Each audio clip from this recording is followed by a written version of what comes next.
Pa, pa, pa. The pale moonlight washed over the dark earth as I spat out a mouthful of dirt. I looked down at the wreckage of my burial. That damn Lucchese. He swore this was high-grade golden silk Phoebe wood that would last 1,000 years, but it had turned into rotten scrap in just a decade. He actually dared to cheat me with fake goods. I cleared the rest of the grit from my mouth and stretched my stiff limbs. My joints popped and groaned. Standing there in the hazy moonlight, I was completely naked, but I didn't care about my modesty right then. I had more important things on my mind. System, I whispered. Has it been 10 years? A cold, mechanical voice echoed in my head. Host, your 10-year slumber has ended. Attribute points have been credited. I closed my eyes and pulled up my status panel. Host, Chen Changshen. Strength, 1. Speed, 1. Defense, 1. Spiritual power, 0. Lifespan, 80. I wasn't some chosen hero with an invincible god-tier system.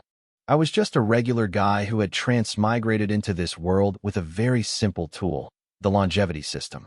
It was straightforward. As long as I slept, I gained lifespan and attribute points. There was a catch, of course. I couldn't sleep longer than my current maximum lifespan. However, the system had a recharge mechanic. If I lived for 80 years and then slept for even a single day, my lifespan would reset to 80 years plus that one day. The only rule was that after waking up, I had to stay awake for at least 1/10 of my total lifespan before I could go back under. Theoretically, if I played it safe and stayed low, I could live forever. My name, Changsheng, literally meant long life. It was a perfect fit. I looked at the 10 attribute points I'd earned, but decided to save them for later. I reached into my system storage, pulled out a set of clean clothes, and dressed quickly. I looked around, orienting myself by the stars and my old memories. Then, I started walking down the mountain. 10 years had passed. The war should be over by now. And Nian Ci, the woman I had to leave behind when the chaos started, should be back. Fresh buns. Get your piping hot buns. The market was bustling. Walking through the crowded streets, I felt like a ghost. It was the same town, but the faces were all wrong.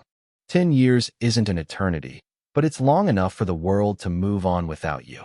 I followed the familiar turns of the streets until I reached a small farmhouse on the edge of town. My heart hammered against my ribs. I saw the house, still standing, and a smile tugged at my lips. Is Nian Ci home? I called out. A small, delicate girl poked her head out of the door. She looked like a carved jade doll. Who are you looking for? She asked. I froze. My mind raced. Is this not Nian Ci's house? I don't know a Nian Ci, the girl said firmly. You have the wrong place. Disappointment hit me like a physical blow. The war had been brutal. Nian Ci was just an ordinary woman. Maybe she hadn't made it. Maybe she was gone. I felt a hollow ache in my chest. I turned to leave, my shoulders slumped. Changsheng, is that you? The voice came from behind me. It hit me like a bolt of lightning. I stood frozen for a second, trying to steady my breathing, before I slowly turned around. The face I remembered was right there. She looked older, but it was her. Thud, the vegetable basket in her hands hit the ground. Nian Ci covered her mouth with both hands, tears instantly flooding her eyes. Don't you bully my mother. The little girl rushed out of the house, spreading her small arms to block me. I looked at the girl, then back at Nian Ci. My stomach dropped. I knew what that title meant. Nian Ci didn't look away. She stepped forward and reached out, her fingers trembling as she touched my cheek. 10 years, she whispered. You look exactly the same. How? Why? Was all I could manage to ask. Nian Ci gave a sad, soft smile. She reached down and stroked the little girl's head. After we were separated, I was hunted by bandits. He saved me from a pile of corpses. He nursed me back to health for 6 months until the war ended. Then he brought me back here. She paused, a flicker of guilt and resignation crossing her face. Lucchese told me you had bought a coffin from him. He said you were gone. I waited for you for 3 years, Changsheng. She took a deep breath. In those 3 years, he was the only one who took care of me. He is a good man. He treats me well. I stood there stunned. Then, I let out a short, bitter laugh. 10 years was just a nap for me.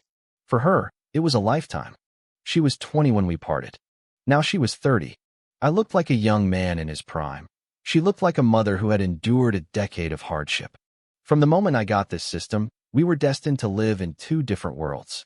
I realized that now. I knelt down to the little girl's level and smiled. What's your name, little one? The girl looked at her mother, seeking permission. Tell the brother your name, Nianci said softly. He's an old friend. My name is Li Nianxing, the girl chirped, her voice shy. I'm 6 years old. Nianxing, remembering Chongqing. I whispered the name to myself a few times. That's a beautiful name. My name has a sheng in it too. I'm Chen Chongqing. You can call me Brother Chongqing. I stood up and turned to leave. Where are you going? Nianci called out instinctively. I stopped but didn't turn back. I just waved a hand over my shoulder. My old house is gone, but I see Li Keizi's coffin shop is still there. I think I'll go stay with him for a while. I walked away without looking back. Mama, I heard the little girl ask behind me. Is Brother Chongqing your friend? Not a friend, Nianci replied, her voice fading as I got further away. An old acquaintance. Then who is the Nianci he was looking for? Maybe his childhood sweetheart, she whispered. After all, Nianci is a name a man only uses for someone he holds dear in his heart. Oh, will he find her? I don't know, Nianci said. Maybe he already has. Come on, your father will be home soon. Let's go make dinner. I kept walking until I reached the coffin shop. I slammed my hand against the door. Li Keizi, your coffins are garbage. I want a refund. Bullsh *T, a voice yelled from inside. Nobody complains about my craftsmanship. A figure suddenly sat bolt upright inside one of the display coffins, eyes blazing with anger, looking for the person insulting his work. But when Li Keizi saw me standing in the doorway, his face went white. He scrambled backward and collapsed back into the coffin, trembling. This is it, he muttered, closing his eyes tight. My time has come. Why is that poor ghost Chen Chongqing coming to haunt me? I grinned, stepping toward him. Li Keizi, look at me. You gave me your word that if that coffin had any problems, you're looking to get your money back? I teased, watching him tremble. Are you planning to stiff me now? Li Keizi opened one eye, looking reluctant and miserable. I have no money. If you want a life, take mine. Look around. If there's anything you like, just take it. I couldn't help but laugh at his dead man walking attitude. Li Keizi, aren't you afraid of me? You're the one who shoveled the dirt onto my grave, remember? He glanced at me and sighed. I'm 60 years old. The doctor says I've got 3 years left, tops. I have no kids, no wife, no family. Do you think I care if I live 3 years or 3 minutes? Besides, when you came to buy that coffin years ago, I knew you'd be back. How? I asked, curious. I've seen people buy their own coffins before, he said, squinting at me. But you're the first person I've ever seen buy one with a giant smile on his face. He paused, studying me again. Hey kid, you interested in being my apprentice? I'll give you food and a place to sleep. No wages. This trade is perfect for a loner like you. Learn this craft, and you'll never starve. The world might run out of many things, but it'll never run out of dead people. I hesitated. He was right. I was going to live a very long time, but I could still die from external causes, and starvation was a big one. I had planned to stay for a bit, but a permanent meal ticket sounded like a great deal. Li Keizi, you're a cheapskate, I grumbled. At least give me a little pocket money. He didn't argue. He just reached into his robe and tossed a worn-out book at me. With the way you're jumping around, you'll definitely outlive me. When I'm gone, everything here is yours anyway. As for where to sleep, you see how small this place is. That coffin next to mine is your bed. You like sleeping in them anyway, don't you? He started climbing back into his own coffin to nap, but I grabbed his arm. Wait, you said you'd teach me to make coffins. Why are you giving me this book on funeral rites? He rolled his eyes. A man needs many skills to survive. If you only sell coffins, business will be slow. I'm going to teach you the whole one-stop shop for the afterlife. There's a lot to learn. He shook me off and laid back down. I looked at the book and smiled. He was right. Skills are weightless, and they keep you alive. I hopped into my own coffin. Honestly, after sleeping in one for so long, a regular bed just felt wrong. Time flowed like water. 8 years passed in the blink of an eye. I settled into life at the shop. I spent my days reading and honing my woodworking skills. Whenever there was a funeral in town, I'd get a decent meal out of it. Of course, during peaceful years, those feasts were rare. As for the 10 attribute points I had, I dumped every single one of them into defense. My logic was simple. If I just stayed cautious and played it safe, my lifespan was basically infinite. Therefore, not getting killed was my top priority. Likhazy didn't actually die in 3 years. He lasted 5 years after I arrived. But in the end, time caught up to him. One night, he climbed into his coffin and never woke up. Brother Changsheng. The shop door creaked open, and a young girl burst in. I sat up from my coffin, rubbing my eyes. Nian Sheng, how many times have I told you? This is a coffin shop. It's no place for a young girl to be hanging around. Li Niansheng stuck her tongue out at me. I don't care what people say. Besides, with the plague going around, everyone is too busy worrying about themselves to gossip about me. I'm going to make you breakfast. Get out of that coffin. You shouldn't sleep there all day. She marched into the kitchen like she owned the place. I watched her go inside. The plague had been ravaging the area for a full year. Nian Ci and her husband had passed away right at the start of it. I was the one who handled their funeral arrangements. Technically, I could go back to sleep now. My system rules said I had to stay awake for at least 1/10 of my total lifespan, and it had been 8 years since I last woke up. I was ready for another long slumber. But looking at Nian Sheng, who had no one else in the world, I couldn't bring myself to leave her alone. I shook my head and hopped out of the box. Fine, sleeping can wait. I'll stay until this little girl gets married. Soon, 2 bowls of hot porridge were on the table. We ate in silence until Nian Sheng suddenly looked up. Brother Changsheng, are you an immortal? I snorted. Don't talk nonsense. If I were an immortal, would I have let your mother die from the plague? She was my best friend. Nian Sheng stared into her bowl. I'm 14 now. I'm not a little kid anymore. You can't lie to me about everything. I reached over and patted her head, laughing. What's gotten into you today? I'll buy you those candied hawthorns later, okay? I only said no because your teeth are getting cavities. Nian Ci was my mother's nickname, she interrupted. The smile slid off my face. I set my bowl down. Are you blaming me for not saving her? I asked softly. No, she said quickly. I never blamed you. When my mother died, I saw the pain in your eyes. You've treated me like a sister my whole life. I know you. If there was a way to save her, you would have done it. My mother told me a secret before she died. She knew that I stuffed a steamed bun into her mouth to stop her. I'm taking you to catch rabbits tomorrow, I said, forcing a grin.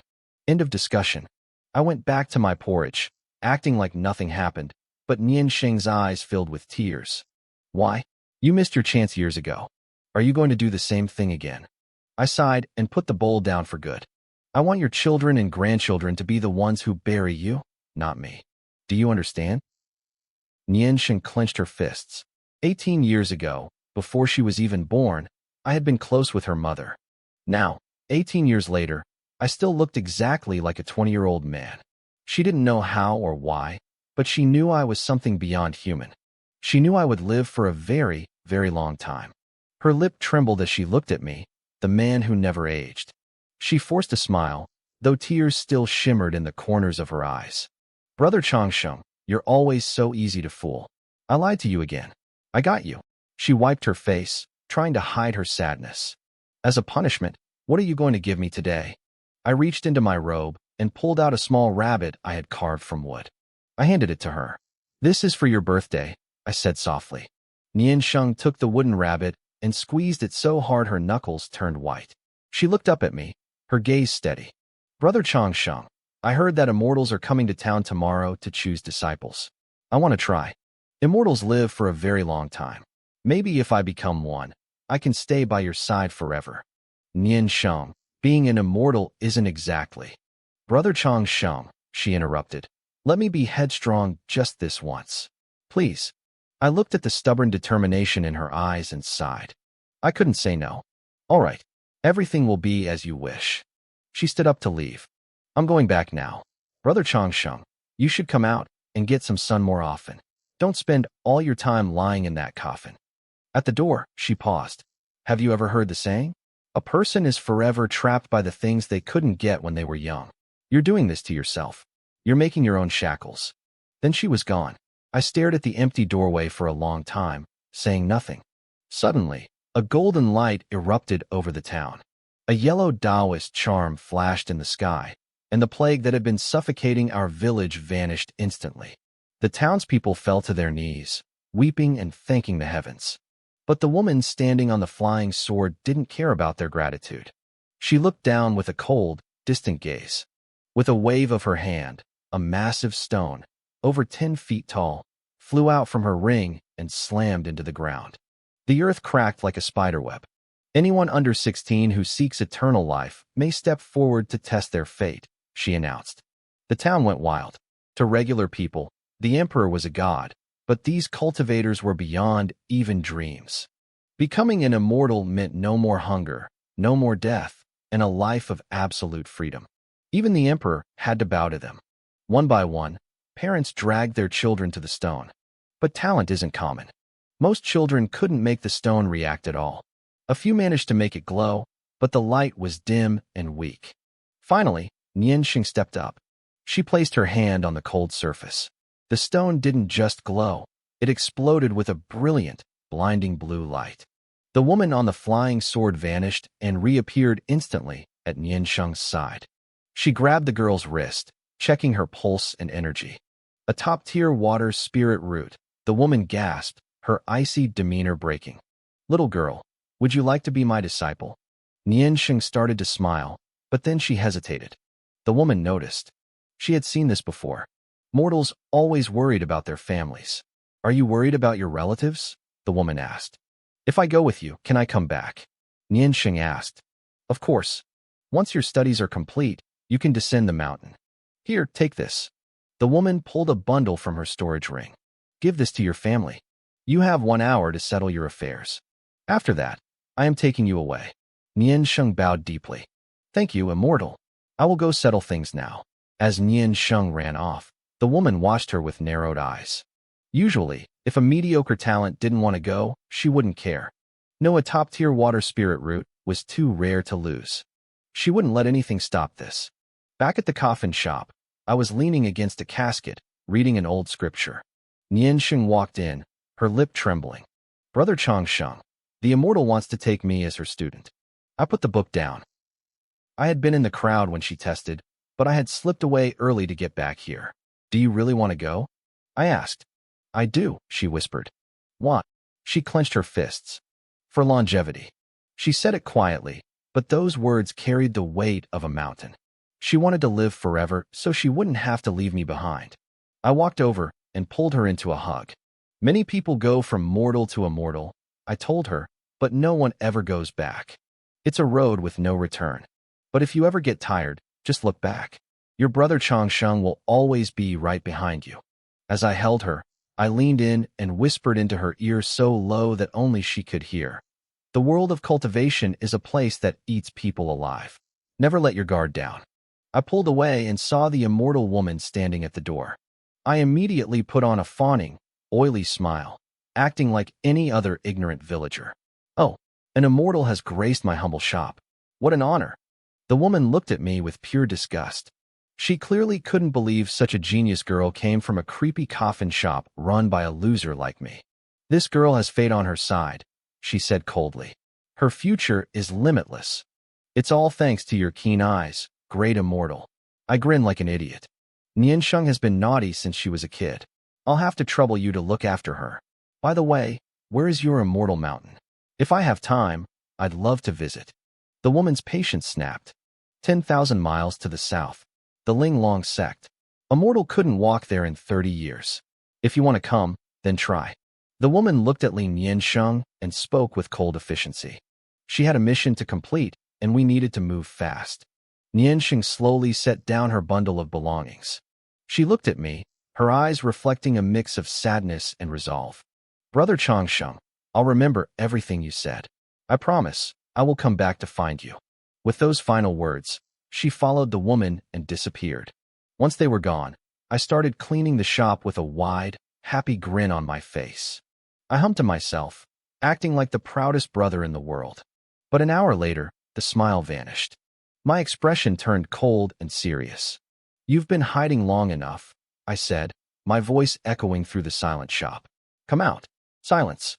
Only the cold, wooden coffins stared back at me. "Still not coming out? Do I really have to invite you?" I waited. Nothing happened. After a long moment, I let out a heavy sigh of relief. Looks like that old woman really did leave. Humph, flying is no big deal. If I sleep for 1,000 years, I'll be able to fly too. I glared at the empty doorway. You better not have any bad intentions toward Niansheng, or I'll dig up your entire sect's ancestral graves. I didn't waste any more time. I waved my hand, sweeping the coffins and Niansheng's bundle into my system space. I had stayed in this town for 8 years. In all that time, my face hadn't aged a single day. People were already starting to whisper. If I stayed any longer, I wouldn't be able to play it off as just good skincare. I stepped out of the shop I had called home for nearly a decade. The woman said a mortal couldn't walk 10,000 miles in 30 years. Maybe not. But what if I took 50? I didn't have much, but I had plenty of time. With one last mental middle finger to that immortal woman, I vanished into the morning mist.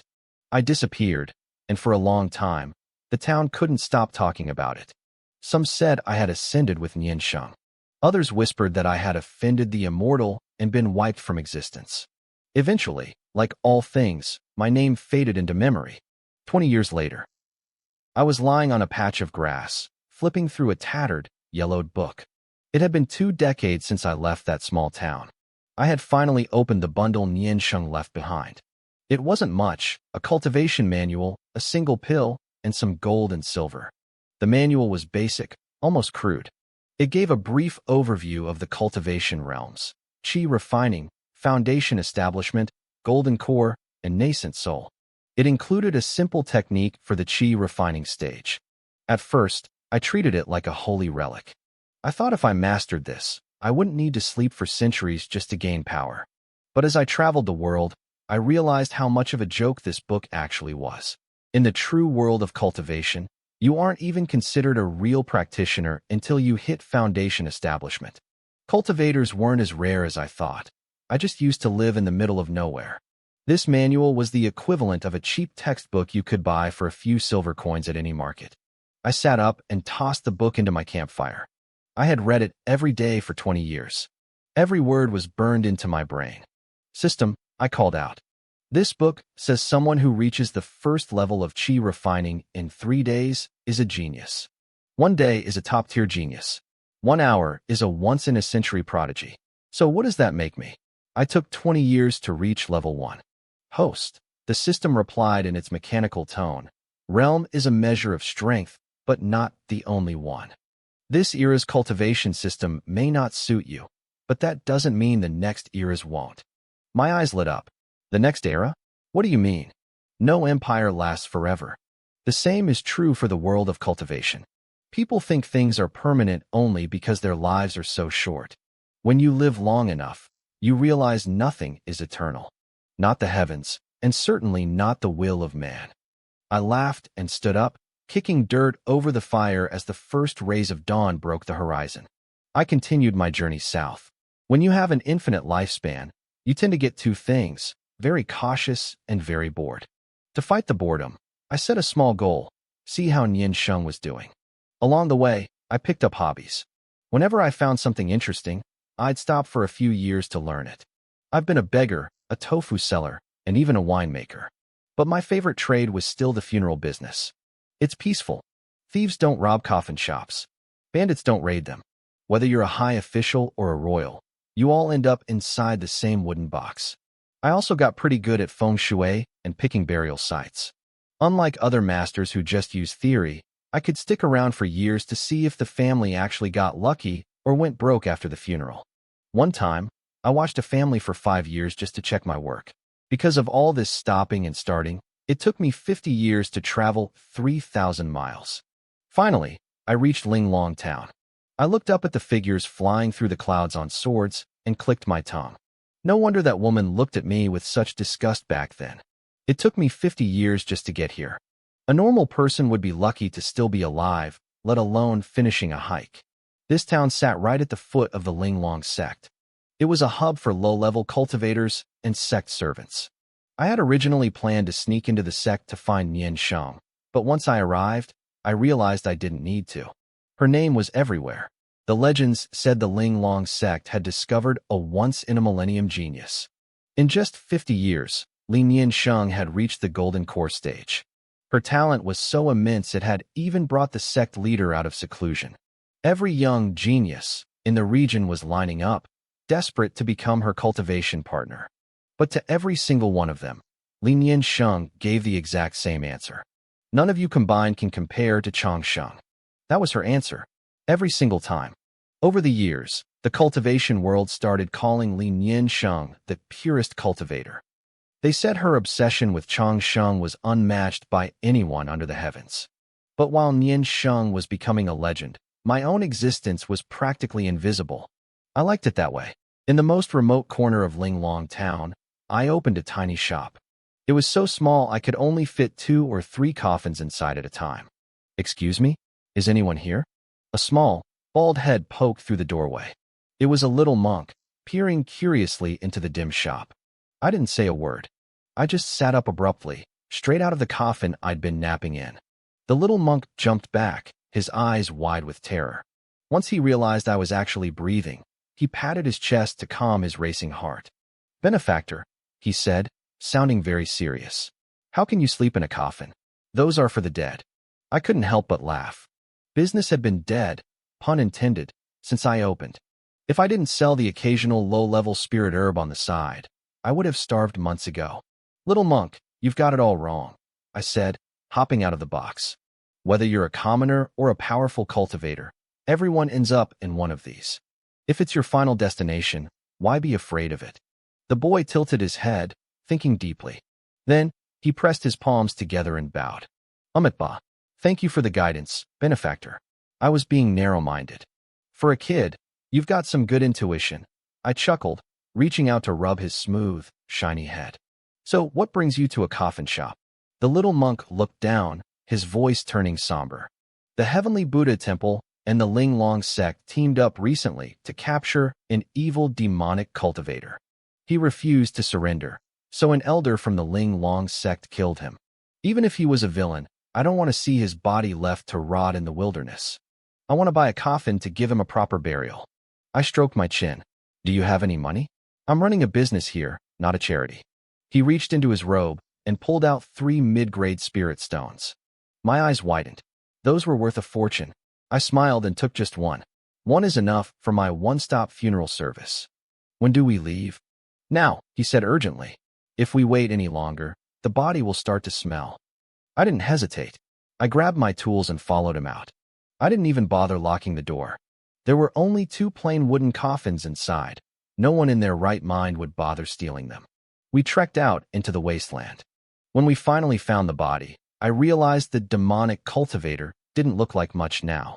He looked just like any other dead man, except for the fact that half of his face had been completely pulverized. "Little monk," I sighed, looking at the mess. "Are all you cultivators this heartless? I don't care what he did when he was alive. You people went through all the trouble to catch him. The least you could do is dig a hole. Leaving him out here like trash, it's messy." I shook my head. "In this whole cultivation world, you might be the only one with a shred of humanity left." The little monk didn't answer. He just started chanting sutras under his breath. I got to work. First, I wiped away the blood and grime. I carefully stitched the torn flesh back together, moving with the precision of a master tailor. I stripped off his tattered rags and dressed him in a fresh set of clean clothes. I even hunted through the dirt to find his scattered teeth, placing them back where they belonged. After half an hour, he actually looked human again. I tapped the leather pouch at my waist, and a high-quality coffin appeared on the grass. With the monk's help, I spent the next 2 hours digging the grave and lowering the casket. When it came time to set the headstone, I paused. "Little monk, a grave needs a name." Who was he? The boy pressed his palms together. He was the sect leader of the Heavenly Demon sect. People called him the Blood Demon Ancestor. No one knows his real name. As for the person who buried him, you can decide what to write. My sect's rules forbid me from putting my name on a demon's grave. I shrugged and carved the words into the stone. Asterisk, the Blood Demon Ancestor of the Heavenly Demon sect lies here. Buried by the Undertaker. Asterisk. The monk looked confused. "Is Undertaker your nickname?" "Sure," I said, waving him off as I turned to leave. "I sell coffins and I bury people. What else would I be? If you find any more bodies, you know where to find me." The little monk stared at my back for a long time. I could tell he thought I was strange. There was an aura about me he couldn't quite put his finger on. Back at the shop, I slammed the door shut and pulled something out of my pocket. It was a tooth. One of the teeth I'd recovered from the blood demon ancestor. At first glance, it looked normal. But if you looked closer, you could see tiny, microscopic array patterns etched into the enamel. If I hadn't been so meticulous in cleaning the body, I never would have noticed it. Storage arrays, I whispered, rubbing my chin. The old demon went through a lot of trouble to hide this. Whatever is inside can't be simple. I waved my hand, and a dozen thick books on formations appeared on the table. My talent for cultivation was absolute garbage. In 50 years, I had barely reached the 3rd level of chi refining. A genius could do that in the time it takes to eat lunch. But once I realized I'd never be a powerhouse, I shifted my focus to arrays and alchemy. Those things require accumulation. And if there's one thing I have, it's time. I lit an oil lamp and began studying the tooth. The array was incredibly sophisticated, far beyond my basic knowledge. But that didn't matter. If I couldn't crack it in a day, I'd take a month. If a month wasn't enough, I'd take a year. As long as I didn't stop, I would eventually wear this formation down to nothing. 3 months passed. I barely stepped foot outside my shop. Luckily, nobody ever came looking for a coffin, so no one noticed the light burning late into every night. Finally, I let out a long, ragged breath and stretched my stiff muscles. It was time to see what the blood demon ancestor was hiding. It took me 3 long months. Day and night, I chipped away at the complex formations the blood demon ancestor had left behind. Finally, the seal shattered. I reached into the storage array and pulled out a single book. I frowned at the title, The False Spirit Root. In this world, spirit roots are everything. They are the foundation of cultivation and the measure of a person's talent. Most people have the basic 5 elements. They're graded from low to top tier. A top-tier spirit root is the ultimate gift. Then there are mutated roots, which are rare and powerful. But in all my 50 years of living and reading, I had never heard of a false spirit root. My curiosity flared. I've always loved learning about the unknown. Interesting, I whispered to myself. Let's see what you were hiding, old demon. I flipped to the first page. As I scanned the text, I realized this wasn't a secret technique or a forbidden manual. It was an autobiography. It was the life story of the blood demon ancestor himself. Turns out, the legendary demon started with nothing. His talent was absolute bottom tier. He had a muddled 5-element spirit root, the lowest quality possible. He spent years struggling in the chi refining stage, getting nowhere. But he had a radical thought. If spirit roots exist, can they be improved through artificial means? He started experimenting. He was too afraid to try it on himself at first, so he used living subjects. The body count rose. As more people died under his knife, he actually discovered something. You can't improve a spirit root with pills, techniques, or arrays. But a spirit root can swallow another spirit root to grow stronger. That discovery changed everything. He began hunting cultivators weaker than himself, devouring their roots to upgrade his own. It was a perfect, bloody cycle. He grew stronger, killed more, and eventually became a powerhouse that terrified the world. But eventually, the method failed him. His mindless slaughter provoked the great sects, leading to the siege that ended his life. The diary stopped there. The man was a genius, I muttered. A twisted, homicidal genius, but a genius nonetheless. I tucked the book into my system space. System, I called out internally. Do you think the artificial spirit root he mentioned is actually possible? The second half of the diary was full of theories about creating roots from scratch using external objects. It sounded logical, if a bit insane. The system's voice echoed in my head. Since the host has doubts, why not find the truth yourself? I rolled my eyes. Don't joke around. I'm not experimenting on myself. One mistake, and I'm dead. I don't want to spend my life being hunted like that old demon. Host, the system replied. I am suggesting you find a safe, steady way. I paused. Safe? Steady? Does such a thing exist? Why would you think it doesn't? The system countered.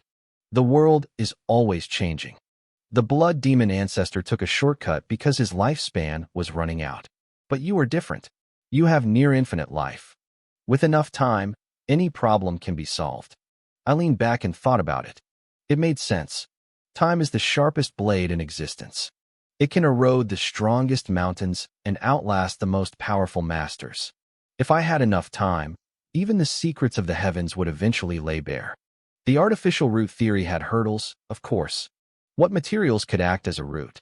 How do you stop the body from simply absorbing the treasure instead of bonding with it? I wasn't in a rush to solve it. I had all the time in the world. After chatting with the system, I climbed into my favorite coffin and closed the lid. 3 months of intense study had drained me. I needed a nap. Life went back to its quiet, lonely rhythm. Burying the blood demon ancestor hadn't caused the stir I expected. I stayed in my shop, minding my own business. However, that kind-hearted little monk kept coming back. Every few days, he'd drop by. Sometimes he brought me a body to bury. Sometimes he'd share his insights on cultivation. But mostly, we debated Buddhist philosophy. I'd spent decades reading everything I could get my hands on, scriptures, history, even cheap romance novels. Combined with 50 years of wandering the mortal world, I usually won our debates. Lin Yuan. Today, I'm going to go 300 rounds with you. A bald man in monk robes burst through the door of my shop. He didn't look like a holy man. He looked like he was looking for a fight. I glanced up from my book. You're the successor of the heavenly Buddha temple. People call you a master of medical cultivation. If they saw you acting like this, they'd laugh. The monk, whose name was Ishio, rolled his eyes and sat down on a nearby coffin. Let them laugh. Being a master doesn't change the fact that I've been losing to you for 20 years. 20 years had passed since he first hired me to bury that demon. The timid little monk had grown into a talented, respected man. But to me, he was still the same person. I put my book down. So, you're here to debate again? Of course, Ishio said. Who else can keep up with me? But seriously, Lin Yuan, your talent is truly garbage. 20 years ago, you were at the 3rd level of chi refining. Now, you're only at the 4th. At this rate, I'm worried you'll drop dead before we finish our next debate. I smiled faintly. I can't help the talent I was born with. I can help you, Ishio said, his voice turning serious. I can't give you a spirit root, but as a medical cultivator, I can extend your life.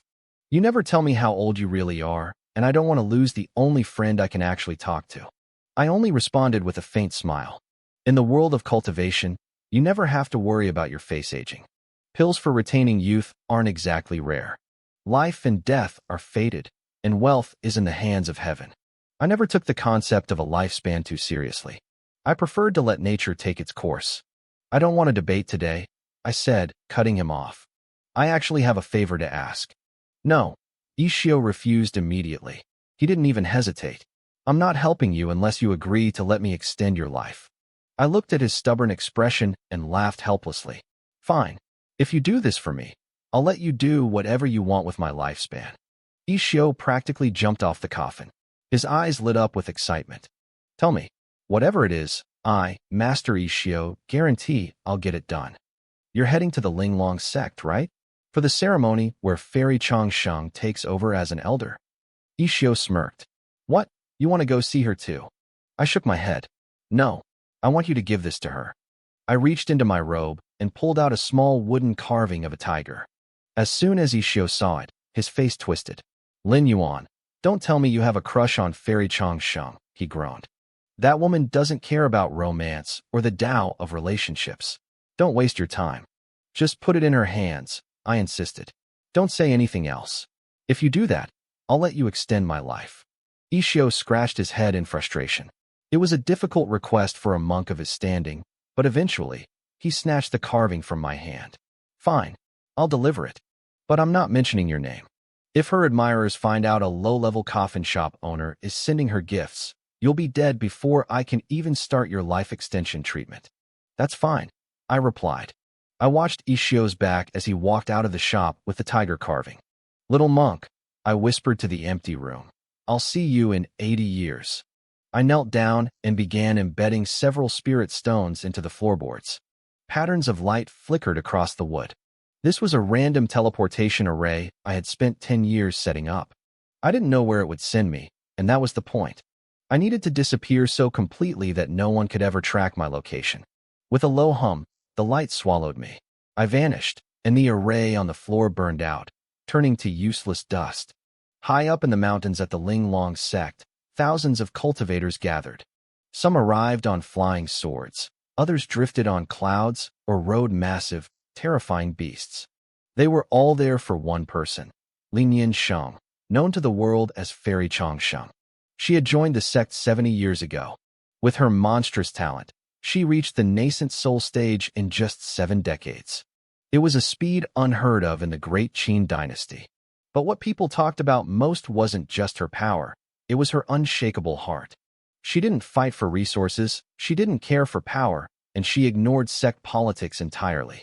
When people asked why she cultivated so hard, she always gave the same 2-word answer. Chongsheng, to live as long as him. The ceremony is about to start, a voice called out, pulling Lin Yansheng away from her thoughts. She sighed and turned around. Standing there was her mentor, Shui Linglong. Master, Yansheng said softly, I don't want to be an elder. I just want to cultivate in peace. Shui Linglong sighed. You still can't let him go, can you? I started this path for him, Yansheng replied. Without him, none of this has any meaning. But he's immortal, her master countered. 70 years have passed. He's likely a white-haired old man now. Or perhaps he's already buried in the dirt. You live in 2 different worlds. Do you understand? Yansheng smiled faintly. Master, you don't understand. My brother Lin Yuan always keeps his word. He told me that the road to immortality is long, but if I ever look back, he will be standing right behind me. He said it, so he will do it. Shui Linglong couldn't help but pity her. Since Yansheng arrived at the sect, her obsession with that man had only grown. The sect master knew about this too. They had even sent people back to her hometown to find Lin Yuan, thinking they could bring the mortal to the sect. Giving a mortal a few extra decades of life was a small price to pay to clear Yansheng's heart of its distractions. But when they got there, the coffin shop was empty. The man was gone. Finding a single mortal in a world of billions was impossible. Seeing her master's silence, Yansheng's lips curled up. It's okay, master. I'll take the position. Being an elder gives me more resources and better techniques. I can't stop moving forward, because I know brother Lin Yuan won't stop either. She skipped away toward the main hall, looking like a happy child. But Shui Linglong's frown deepened. In 70 years, the only time Yansheng ever smiled was when she mentioned that man. It was a beautiful dream, but it was a bubble waiting to burst. Immortality was a myth even for the strongest cultivators, let alone a mortal. If Yansheng's dream ever shattered, her heart would break with it. Inside the hall, the announcements of gifts echoed. The Yin sect presents 2 glazed pills. The Heavenly Buddha Temple presents a sacred sutra. Yansheng sat on her high throne, eyes cold and indifferent. She didn't even look at the treasures that made other cultivators drool with envy. In the crowd, Ishio was sweating. He was panicking. He didn't know how to give her the wooden tiger without looking like a fool. But I was a man of my word. If he failed, I wouldn't let him extend my life. As the next sect stepped up, Ishio gritted his teeth and stepped forward. Fairy Yansheng, I have one more gift to present. The hall went silent. Every eye turned to him. The Heavenly Buddha Temple had already given their gift. This was clearly a personal one. In a place like this, a man giving a personal gift to a woman had only one meaning. The rumors were already starting. The most promising monk of the Buddha Temple had fallen for the ice-cold fairy. Yansheng turned her head slightly. You are too kind, she said, her voice devoid of emotion. Ishio swallowed hard, feeling the crushing pressure of the crowd. He reached into his robe and held out the wooden tiger with both hands.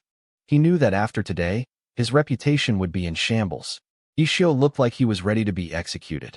He probably expected his master to lock him away in the Heavenly Buddha Temple for a decade after this stunt. The moment he held up that wooden carving, dozens of spiritual senses swept over it like a tidal wave. When the crowd realized it was just a simple piece of wood, they nearly burst out laughing. Over the last 70 years, plenty of young cultivators had tried to win Yansheng's heart with meaningful trinkets. Usually, she burned those gifts before the person even finished speaking.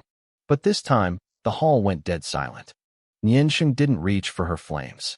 She stood up abruptly, her nascent soul cultivation flaring as she blurred across the room.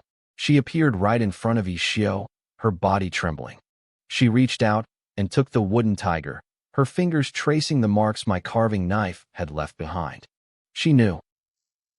No one else in the world carved animals with that specific, clumsy charm.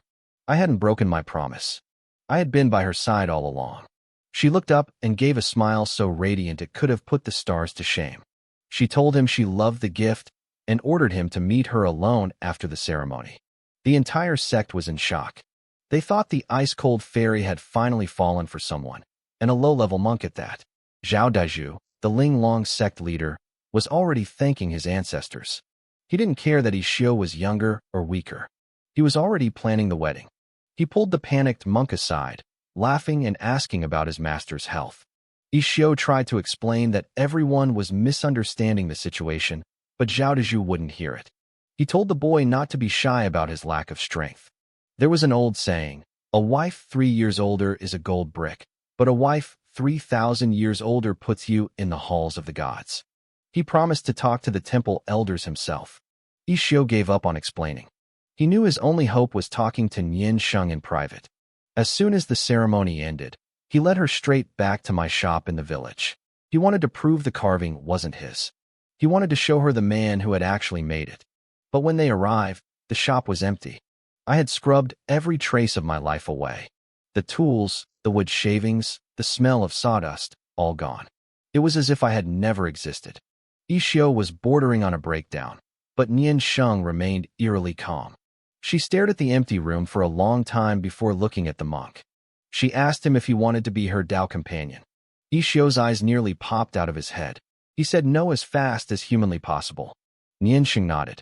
She told him that was the right answer, because if he had said yes, she would have ripped his head off his shoulders. She gave him one final command: never mention my name to anyone. If people pushed for an identity, he was to tell them I was just a man called the Undertaker. While they were standing in my empty shop, I was already miles away in the wilderness. I checked my compass and grinned. I had found it. The spot had the perfect alignment, the azure dragon on the left and the white tiger on the right. This was prime feng shui. I had spent 8 years raising Nian Sheng, 50 years traveling the world, and 20 years waiting in that small town. Out of my 80 years of life, I only had 2 years left. It was time to prepare for the long sleep. I spent the next year digging. I didn't just dig a hole. I carved a massive chamber into the side of the mountain. I was a professional, after all. I rigged the entrance with a clever trap of loose soil and hidden seeds. Once the first few rains hit, the mud would wash down and the plants would take root, masking the entrance so perfectly that no one would ever find it. I stood back and admired my work. It was a masterpiece of camouflage. Satisfied, I reached into my system space and pulled out a heavy jade coffin. It was time to go to ground. The jade coffin was filled with a thick liquid that smelled strongly of medicinal herbs. This was the second part of my plan before I went under. I was going to create an artificial spiritual root. I asked my system if it would work. It told me the only way to know was to try. If I failed, the only thing I'd lose was time, and time was the one thing I had plenty of. I nodded to myself. It was a fair point. I had nothing to lose. I stripped off my clothes and climbed into the emerald liquid. My plan was to sleep for 80 years. Ever since I got my hands on the Blood Demon Ancestors autobiography, I had been obsessing over the idea of artificial spiritual roots. After 10 years of research, I had finally figured out a safe, steady method. The problem was that no one actually knew what a spiritual root looked like.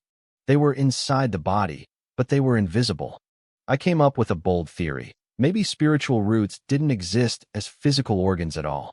Maybe a root was just a person's natural sensitivity to a certain element. The more sensitive you were, the better your talent. With that theory in mind, I designed a harmless experiment. I would soak myself in the essence of plants. Since herbs are aligned with the wood element, a long-term soak should theoretically boost my sensitivity to wood-type qi. Since my body would be in a state of suspended animation during the sleep, I wouldn't accidentally absorb the energy too fast and explode. To put it simply, I was turning myself into a piece of medicinal ginseng in a jar of wine. I pulled the heavy lid shut with a dull thud. My life force vanished. My organs stopped working. At that moment, I was no different from a corpse. My body wasn't consuming energy, but the plant essence in the coffin began to seep into my skin, cell by cell. It was incredibly slow, but it never stopped. Time flew like an arrow. To me, 80 years was just a blink of an eye. But for the world outside, it was a lifetime. In the mountains above me, forests lived and died. The tiny sapling I had planted at the entrance was now a towering tree as thick as a man's waist. Then, a harsh, grating sound echoed through the dark chamber. The fine jade of the coffin had lost its luster, looking dull and weathered. The heavy lid began to slide. A hand, covered in thick green fur, gripped the edge of the coffin. A humanoid monster, matted with green hair from head to toe, sat up. I exhaled a cloud of pale green vapor. That monster was me. I had been asleep for 80 years. I didn't bother checking my system points yet. Instead, I pulled out a crystal ball used for testing spiritual roots. I placed my furry green hand on the glass. Immediately, the ball erupted with a vibrant, deep green light. I couldn't help it. I started laughing. The artificial root worked. Now I didn't have to worry about some high-level cultivator kidnapping me for experiments because I was a talentless immortal. That had always been my biggest fear. I had the secret of eternal life, but I was weak. It would take a massive amount of time to earn enough attribute points to fight off the old monsters of the cultivation world. I needed a way to protect myself during this transition period. Cultivation was the answer. I confirmed I now possessed a high grade with spiritual root. Then, I checked my system panel. My name was Chen Changshen. My stats read, Strength 1, Speed 1, Defense 11, and Spiritual Power 0. My lifespan was now 160 years. I stared at the screen, my mind full of questions. I asked the system why my stats had regressed. Before I went to sleep, I was at the 4th level of chi refining. I wasn't strong, but my stats were definitely higher than a normal human's. Now, I was back to being a peasant. The system's voice echoed in my head. It explained that during deep sleep, the spiritual energy in my body slowly leaked out. Without chi to support them, my attributes returned to the human baseline. Only the points I had manually assigned would stay forever. I shrugged it off. It was only the 4th level of chi refining. With my new high-grade talent, I could get back to that level in a few days. I took my 80 new attribute points and dumped every single one of them into defense. I looked at my new defense score of 91 and felt a wave of satisfaction. I asked the system what kind of power I could handle now. The system told me that with 91 defense, anyone below the middle stage of foundation establishment couldn't even scratch me. A middle stage expert could hurt me, and a late stage one could seriously wound me. Only a peak foundation establishment cultivator stood a chance of killing me. Anything higher, like a golden core stage, and I was dead meat. Just as the system finished explaining, an explosion rocked the entrance of my cave. A figure came leaping in, sounding ecstatic. They shouted something about the heavens helping them break through to the 9th level of chi refining. Then, the intruder froze. They saw the jade coffin. And more importantly, they saw me, a sitting corpse covered in long, green hair, staring straight at them. A scream pierced the air. The intruder panicked and summoned a flying sword, launching it straight at my head. It was a reflex move. I didn't have time to think, so I just raised my arm to block it. Clang. The sharp blade hit my skin and bounced off like it had struck a mountain of iron. The intruder saw their best attack do absolutely nothing. I watched their face go pale as they probably imagined 100 different ways a green-haired monster would eat them. Their eyes rolled back into their head, and they collapsed into a dead faint. I scratched my head, feeling confused. I climbed out of the coffin and walked over to the body. It was a young girl from the beast tribe. She had 2 fluffy fox ears poking out of her hair and wore simple, rough clothes. She looked about 16 or 17. I couldn't figure out why a fox girl was here. I had specifically chosen a place with low spiritual energy so no one would come here to hunt for treasures or train. But she had clearly blown the entrance open on purpose. Then I saw it. Clutched tightly in her hand was a sprig of rejuvenation grass. Judging by its size, it was at least 80 years old. It was a common herb, but I realized what had happened. I had scattered seeds at the entrance 80 years ago, and this one must have grown right over my front door. I remembered scattering a handful of rejuvenation grass seeds outside my cave 80 years ago. I never expected one to actually break its natural growth limit and survive for 8 decades. It was pure luck, but it was enough to lure this little fox girl straight to my front door. I was getting ready to leave when the fox girl finally stirred. She opened her eyes, saw me, a walking corpse covered in green hair, and immediately shriveled into a ball of terror. "Please don't eat me," she wailed, tears streaming down her face. "My meat is sour. I promise, I taste terrible." I couldn't help but feel amused. I leaned in a bit closer. "How do you know it's sour if you've never tried it? You look pretty tender to me. I bet you'd taste great with the right seasoning." She panicked even more, her fluffy ears twitching violently.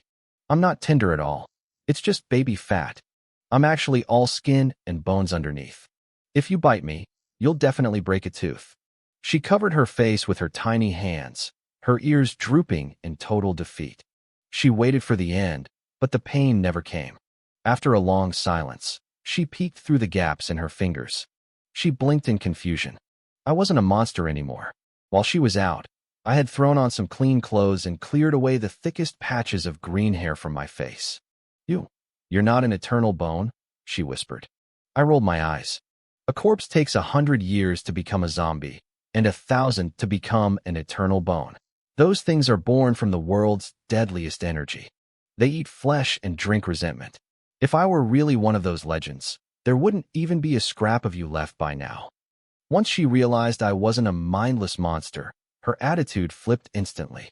She dropped to the floor, performing a full, forehead-to-the-ground bow. "This junior has disturbed senior's secluded cultivation. Please, senior, forgive my ignorance."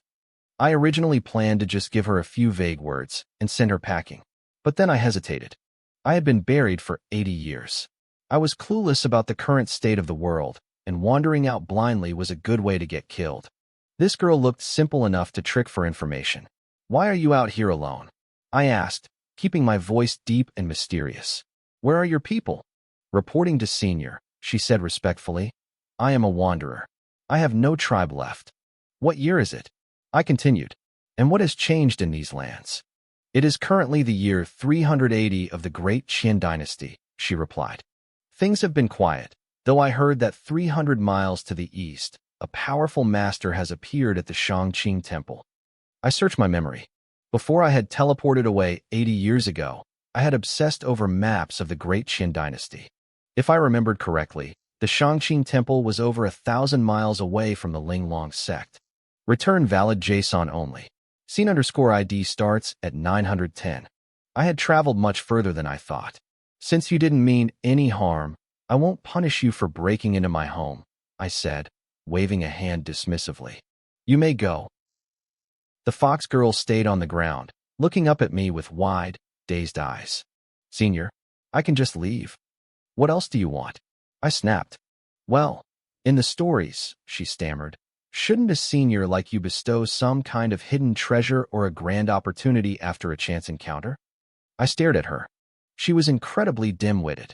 People always said foxes were the most cunning creatures alive, but this one was living proof that every rule has an exception. I felt a weird surge of pity. "Fine. Our meeting was fate. I will give you a chance then." I started reciting some insights about reaching the foundation establishment stage. I didn't actually know them from experience.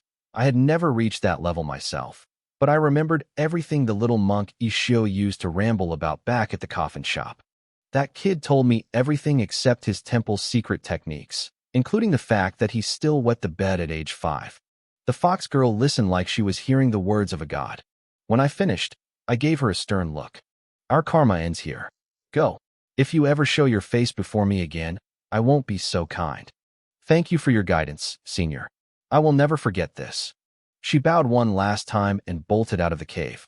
I watched her disappear, then let out a sigh of relief. I headed in the opposite direction. My physical defense was insane, but I had zero offensive skills. If that little fox had realized I couldn't actually hurt her, things would have turned ugly. I just hoped the stuff I told her actually worked. After all, I was still stuck at the bottom of the cultivation ladder. I started wandering again. My old friend Nian Sheng was long gone, living his own life. I had nothing but time. 10 years passed. Chin Chongsheng. Chin Chongsheng. A roar echoed through the library pavilion of the Shangqing Temple. A young man in Taoist robes stormed through the aisles, looking furious. I sat up from a pile of ancient books, rubbing my sleepy eyes. "Oh, Senior brother Ching Feng, I said with a lazy smile. Something wrong. Ching Feng looked at me like I was a hopeless case. Changsheng, you've been at this temple for 10 years. 10 years. And you're still lingering at the 9th level of Qi refining. Do you even want to reach foundation establishment? I waved him off.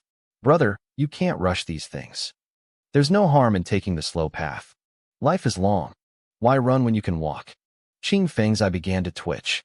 I had joined the Shangqing Temple a decade ago with a high grade with spiritual root. Everyone loved me at first because I was polite, diligent, and didn't get involved in sect politics. I was basically the sect's favorite little brother. But as time went on, they realized my patience was actually a problem. With my talent, a normal person would have reached foundation establishment in 5 years. I had taken 10 and hadn't even tried to break through. It's not about being slow, Qing Feng groaned. You aren't even trying. People stay in Qi refining to build a solid foundation, but nobody does it for 10 years. And despite your level, you can't even beat an outer disciple at the 7th level. What are you actually doing with your life? I looked at senior brother Qing Feng and gave him a lazy smile. Cultivation is just cultivation, I said softly. Why does it need so many goals? Besides, you're strong enough for the both of us. One more of me won't help, and one less won't hurt. Don't make things difficult for me, brother.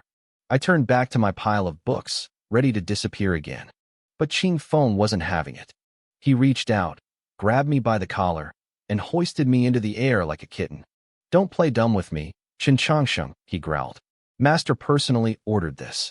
You're breaking through to foundation establishment whether you like it or not. The boundless secret realm is about to open, and Master secured a spot just for you. You aren't running away this time. He dragged me out of the library pavilion against my will. We headed straight for the main hall of the Shangqing Temple.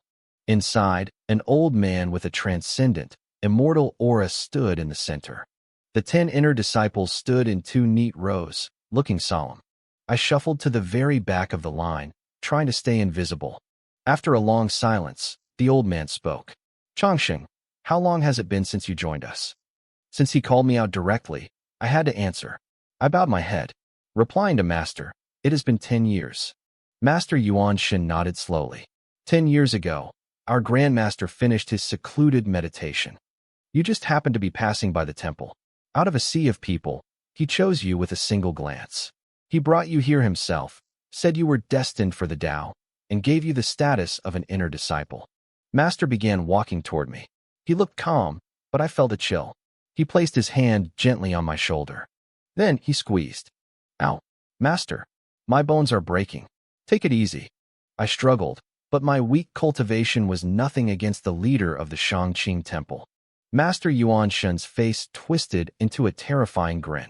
Whether you are destined for the Tao is something I won't judge. But maybe you can explain something to me. There was a piece of lightning-struck date wood on the back mountain. It had been there for 300 years. Why has it suddenly become a coffin? My 9 senior brothers all winced at the same time. In this temple, I was the spoiled favorite. Most areas were off-limits to disciples, but I had a free pass to go anywhere, even the Grandmaster's private grounds. But I had finally crossed a line. Master had fought a powerful golden core demon 300 years ago to get that wood. He had spent 30 years in recovery just from that fight. No other disciple was even allowed to look at it, and I had turned it into a coffin. Master, Changsheng must have done it by accident, Qing Feng said, stepping forward to defend me. Please, forgive him this once. The others chimed in, begging for mercy. By accident, Master roared. I only gave him the map for the outer formations. I never told him the path through the core array. 3 years ago, that wood was fine. Yesterday, I found a high-quality coffin. I'm curious, what kind of accident allows someone to silently break my grand array and carve a coffin? Master stared me down. I felt a cold sweat breaking out. Master, that wood was sitting there forever. It's rare, sure, but at your level, it's just a redundant material. Master's grip shifted from my shoulder to my ear. He yanked hard.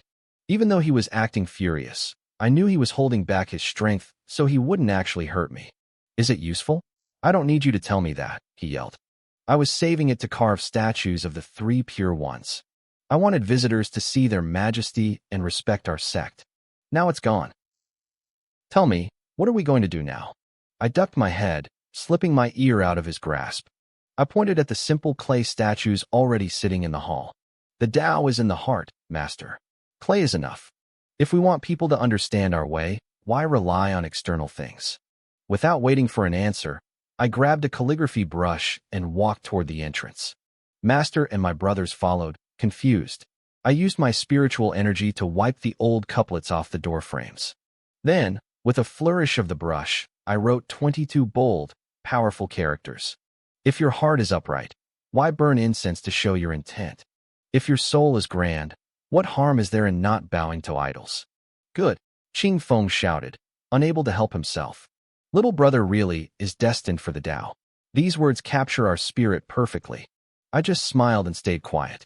Master Yuan Shun kept a cold face, though his eyes softened. Your insight is passable, but your strength is trash. I'll remember the lightning wood for now. But if you don't reach foundation establishment in the boundless secret realm, I'll break your legs. Now get out of here. Looking at you gives me a headache. My brothers quickly ushered me away before he changed his mind. Once we were gone, Master Yuan Shin stood alone, staring at my writing. He couldn't hide his pride anymore. Only my disciple could write something with such Taoist charm, he muttered to himself. Look at these strokes. Magnificent. Those old bastards from the other sects are always bragging about their students. Once Changsheng breaks through, I'll finally shut them up. He walked away, puffing out his chest.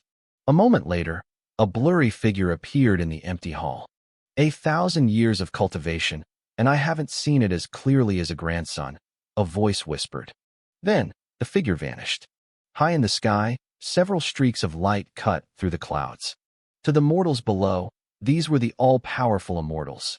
They didn't know that one of those immortals was currently slacking off. Senior brother, your spiritual energy is flickering, I complained. We were flying on a giant spectral sword. Qing Feng stood at the tip, looking heroic.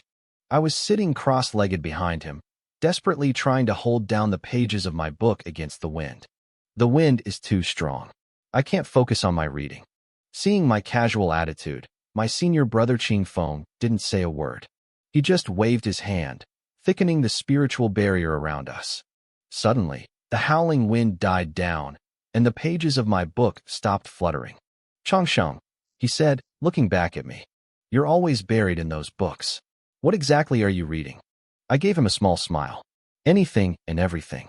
I don't just like reading books. I like observing everything in this world. But the world is too vast.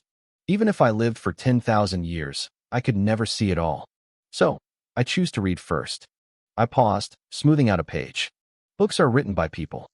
They write to turn what they've seen, heard, and felt into words. Reading a book is like living another person's life. You might not see the whole picture, but you catch a glimpse of their soul. Qing Feng looked intrigued. And has all this reading actually helped you? Of course, I replied. If I didn't read, how could I have broken through Master's core formation? The air on the spectral sword shifted. My other brothers leaned in, and even Master Yuan Shun, leading the way at the front, pricked up his ears. He was still nursing the heartbreak of me turning his lightning wood into a coffin, but more than that, he was baffled. How did a disciple at the 9th layer of Qi refinement break a formation set by a nascent soul expert? You mean to say there's a manual for Master's formation in the library? Qing Feng asked. I laughed. Don't be silly. Master isn't exactly a genius when it comes to formations. Why would the library keep a record of his specific style? Up front, I saw Master's shoulders twitch. I knew I was being a bit blunt, but it was the truth. If it's not in the library, how did you do it? Qing Feng pressed. Even if he isn't a specialist, a nascent soul formation isn't something a Qi refiner should be able to touch. Usually, you'd be right, I said. But everything in this world leaves a trail. Master is the head of the Shangqing sect. His foundation comes from this sect's heritage. I've read about 80 or 90% of the formation books in our library. I realized Master's style is rooted in the 5 elements branch. While researching that, I actually found some of Master's old notes and insights from years ago.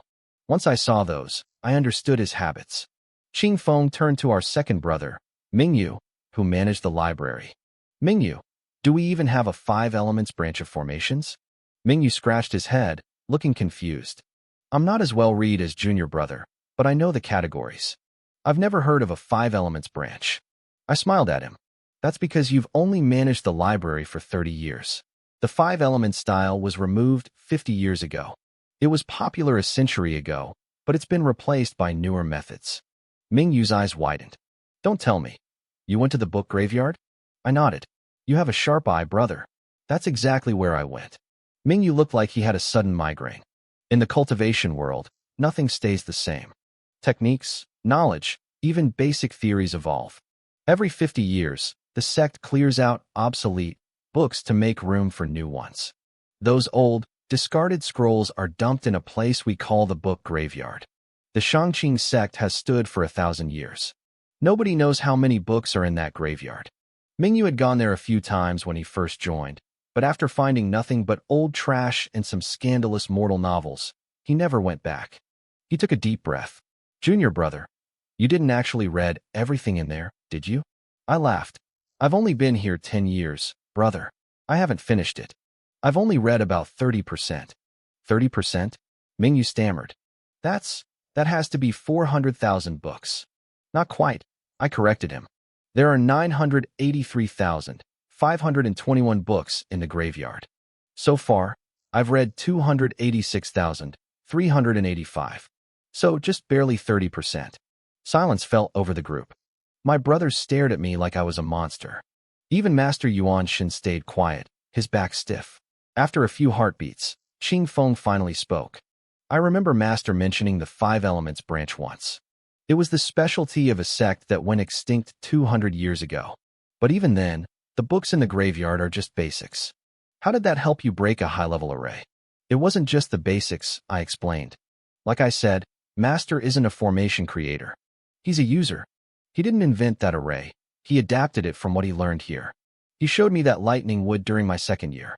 It took me a full year of studying every formation book in the main library to realize his array was a blend of the 9 palaces, 8 trigrams, and the Big Dipper formations. I leaned back, remembering the frustration. I tried to break it for 5 years and failed every time. It was only when I found those ancient 5 elements texts in the graveyard and Master's personal notes hidden among them that I saw the bridge. He used 5 elements theory to fuse the 2 formations together. Once I understood the logic, I spent another year and a half cracking it. 10 days ago, I finally got in and finished the coffin. The silence returned, heavier than before. Qing Feng shot a look of pure pity at Master Yuan Shin's back. It was a look that said, Master, your lightning wood didn't stand a chance. I could almost feel Master's internal struggle. He didn't know whether to praise my dedication or scream at my stupidity. I had spent 8 years of my life. 8 years of prime cultivation time, just to break into his stash and build a coffin. For a mortal, 8 years is a chunk of a lifetime. For a chi refiner, it's a significant investment. Even a nascent soul master like him only lives about 800 years. And I had spent nearly a decade on a woodworking project. Master Yuan Shin stared at me, his face a mix of disbelief and sheer frustration. I could see what he was thinking. A cultivator's lifespan is everything. Breaking through to the next realm can add 1,000 years to your life. Yet here I was, his disciple, wasting 8 precious years of my youth on a minor woodworking project. I clearly wasn't worried about running out of time, but he looked like he was about to have a heart attack on my behalf. The boundless secret realm mirror began its slow descent from the sky. Down at the entrance, a crowd had already gathered. It was a sea of practitioners from sects of all sizes, buzzing with anticipation. Oh, well, look who it is. If it isn't Master Yuan Shin. A man approached us with a wide, smug grin. It was Zhao Dezhu, the sect leader of the Linglong sect. 50 years, and you've actually broken through to the mid-stage of the nascent soul realm? Congratulations, truly. My master didn't even try to be polite. He gave Zhao Dezhu a look of pure disgust. Speak your piece, or get lost. I have no interest in chatting with someone as crude as you. Zhao Dezhu clutched his chest, acting wounded. Master Yuan Shin, you're a man of the Tao? Why such a fiery temper? Sure, my cultivation level is a tiny bit higher than yours, and sure, my disciple is a tiny bit more talented than yours, but there's no need to be bitter. He leaned in, his voice dripping with fake sympathy. I know you're jealous. I found a disciple who reached the late stage of nascent soul before turning 200. That kind of talent hasn't been seen in the entire Great Qi dynasty for ages. If it weren't so hard to find someone like that, I'd help you find a decent student myself, just for old times' sake. Master spat on the ground. Pa, who wants your trash disciple? I've got someone better. Yours is late-stage nascent soul at 200? Mine will hit that level before he's 100. Just you wait.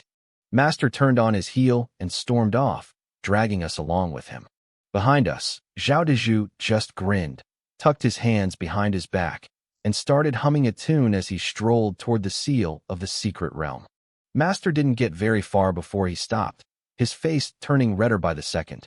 I can't take it. The more I think about it, the madder I get. Qingfeng, you take your junior brothers inside. I'm going back to have another round with that bastard Zhao Dezhu. He took off running back toward the crowd. Qingfeng just watched him go and laughed. He didn't seem worried at all. He told me those two had been life-and-death friends for over 150 years. This bickering was just their way of saying hello. I looked around the clearing, scanning the faces of the elite disciples. Senior brother, I asked. I thought the Linglong sect had a genius named Fairy Changsheng. Why isn't she here? She's at the border, Qingfeng replied. And she's not the only one. Zen Master Yishio from the Heavenly Buddha Temple went too. The name Yishio hit me like a physical blow. Zen Master Yishio? I repeated, the question coming from the depths of my soul. Qingfeng thought I just hadn't heard of him. He's the successor of the Heavenly Buddha Temple. Aside from Fairy Changsheng, he's the greatest talent in the Great Qi dynasty. He reached the late stage of core formation just after turning 100. People say he's the only one who can keep up with her. I felt a strange wave of nostalgia. I remembered him as a timid, kind-hearted little monk who used to visit me all the time to debate Buddhist philosophy. Back then, he lost almost every argument we had. Time really is the most powerful cultivation technique of all. I had essentially just taken a long nap, and the little monk had become a renowned Zen master. What are they doing at the border? I asked. What else? War? Qingfeng said, his tone turning serious. The Moon Knight Kingdom is a land of demons. Every 200 years, they launch an invasion against us. We usually win, but we can never seem to wipe them out. For some reason, they started this war early. It's only been 170 years since the last one. 30 years ahead of schedule. It's unsettling. My smile faded. I had read about the wars between Great Qi and Moon Knight in the graveyard books. They were horrific. It wasn't just cultivators fighting.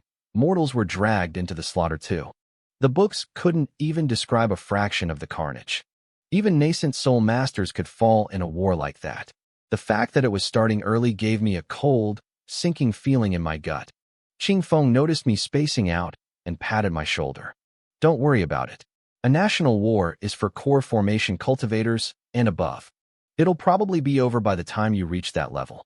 Look, the realm is opening. Get in there with Yuan Shan. He pushed me and my 9th senior brother toward the center. The 3 top sects, Heavenly Buddha, Linglong, and Shangqing, combined their powers to break the seal. An altar hummed to life, and a swirling black hole tore open in the air. Before I could blink, we were sucked into the void. After a dizzying spin, I landed on soft ground. I was standing in a literal sea of flowers. It was beautiful, stretching out as far as the eye could see. I felt a tug on my sleeve. Junior brother Changsheng, where are we? I looked at Yuan Shan and sighed. He was 13, a prodigy with dual water and fire roots, but he was also the biggest coward in our sect. He'd lived on the mountain since he was 3 and knew nothing of the world. You're a mid-stage foundation establishment cultivator, brother, I said. Could you try to be a little less terrified? He gave me a pathetic look. You know me, Changsheng. I just practice all day. I don't know anything about these places. I grinned. Will you listen to me then? Of course. I even kept watch for you when you stole Master's lightning wood, didn't I? Good, I said, kneeling down. Then start picking flowers. He stared at me, totally confused. Picking flowers? What for? To make wine, I explained. This is the 100-flower sea. Flowers from all 4 seasons grow here simultaneously. I found a recipe for 100-flower nectar in an ancient book. It requires fresh blossoms from every season, but the conditions are so rare I could never make it. This is a gift from heaven. Yuan Shan scratched his head. But Master sent us here to find opportunities and treasures.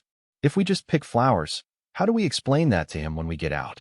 I didn't stop my work. According to the maps I've studied, there's a ruined bronze palace 30 miles east of here. That's where the opportunity is. But everyone else knows that too.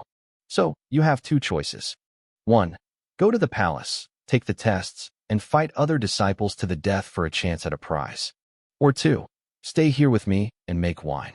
Master and our third senior brother love a good drink. If we bring them this nectar, they won't have the heart to punish us. Yuan Shan tilted his head, thought about it for exactly 3 seconds, and then dropped to his knees beside me. We started gathering petals together as the sun began to move across the sky. While the other geniuses in the Wuliang secret realm were killing each other for treasures, Yuan Shan and I were living the quiet life. Every morning, we gathered summer petals still heavy with dew. At noon, we lay in the endless sea of flowers, staring at the shifting clouds. By afternoon, I was busy following ancient recipes to brew our 100-flower nectar. Our lives were a world apart from the bloody struggles happening elsewhere. Brother Changsheng, come quick. Look at this. Yuan Shan's shout broke my focus. I looked up from the petals to see him waving frantically. He had found something. What is it? I asked, walking over to him. He pointed at the dirt beneath his feet. There's a stone slab here with some kind of pattern on it. I knelt down and brushed away the loose soil. A weathered stone surface appeared, etched with intricate, swirling lines. I traced the carvings with my fingers and frowned. This wasn't just a small stone. It felt massive. Let's dig it out, I said. We spent the next 2 hours sweating under the sun, moving dirt and clearing roots. Finally, a giant stone sarcophagus sat before us. Strange characters were carved directly onto the lid. Yuan Shan leaned in close, squinting at the symbols. Brother Changsheng, what kind of writing is this? I can't read a single word. Of course you can't, I replied. This script is over 2,000 years old. Yuan Shan gasped. 2,000 years? The Great Qin dynasty was only founded 1,800 years ago. This thing is older than the empire. Keep your voice down, I hissed. I've only seen these characters in the rarest ancient texts. Even I can't recognize all of them. Let me think. Yuan Shan immediately clamped his hands over his mouth and stood there like a statue. I spent another hour wiping sweat from my brow, deciphering the text character by character. When I finally finished, my heart skipped a beat. We've hit the jackpot, I whispered. What does it say? Yuan Shan asked, unable to hold back any longer. It's a biography, I explained. A man named Wu Ji. He was a cultivator who lived for battle. At 18, he fought nearly 4,000 matches and lost most of them. By 80, he had fought 4,000 more, winning more than 1,000. By 200, his wins started to outnumber his losses. By 500, he barely fought at all because he only lost 15 times out of 100. I took a deep breath, looking at the final lines. At 1,000 years old, he fought 9 battles. He won all 9. He looked around and realized he had no rivals left in the world. He felt a deep, crushing loneliness. He originally planned to die alone in a hidden cave, but he didn't want his legacy to vanish. So he buried this stone coffin beneath the flowers. He wrote that the path to immortality is long, and only those with a calm heart can find it. Yuan Shan's jaw dropped. That's incredible. He fought so many battles. But why did he fight less as he got older? Because there was no one left who could stand against him, I said. Those final 9 battles must have been world-shaking. He won them all, but he sounded almost sad about it. Yuan Shan looked at the coffin, then back at me. But brother, if this is a legacy, why aren't there any traps or tests? Isn't he worried someone would just stumble upon it? The entire Wuliang secret realm is the test, I told him. The name Wuliang means infinite. People have been coming here for 1,000 years, chasing gold and weapons. No one looks at this beautiful, useless flower sea. Everyone is blinded by greed. They forget why they started cultivating in the first place. Only someone who isn't obsessed with treasure would stop to look at the flowers. Yuan Shan nodded, though he still looked a bit confused. So, what was the senior's name? The text doesn't say, I replied. Let's open it. Maybe we'll find a clue inside. We gripped the edge of the heavy lid. With a harsh, grinding sound, we shoved it aside. As soon as the gap was wide enough, A blinding light shot out from the coffin, swallowing us both. The world spun. When my vision cleared, we were standing in a vast, white void. A man stood in the center, his face blurred and indistinct. To find this place proves you are not blinded by external things. The figure spoke, his voice echoing from everywhere at once. This is the nameless fist. It contains everything I learned in my life. I hope you cherish it. The shadow began to move. He started practicing a set of punches. The movements weren't complex, but they carried a rhythm I couldn't describe. It felt heavy, like the weight of a mountain, yet fluid like a river. This technique is not about the moves, the man said as he finished. It is about the intent. In my final years, I fought 9 men. 9 punches. 9 victories. The scene shifted. We were suddenly on a mountain peak. 9 powerful shadows surrounded the man. He threw a single punch. It looked slow, almost lazy, but as it moved, the surrounding mountains crumbled into dust. The rivers below stopped flowing.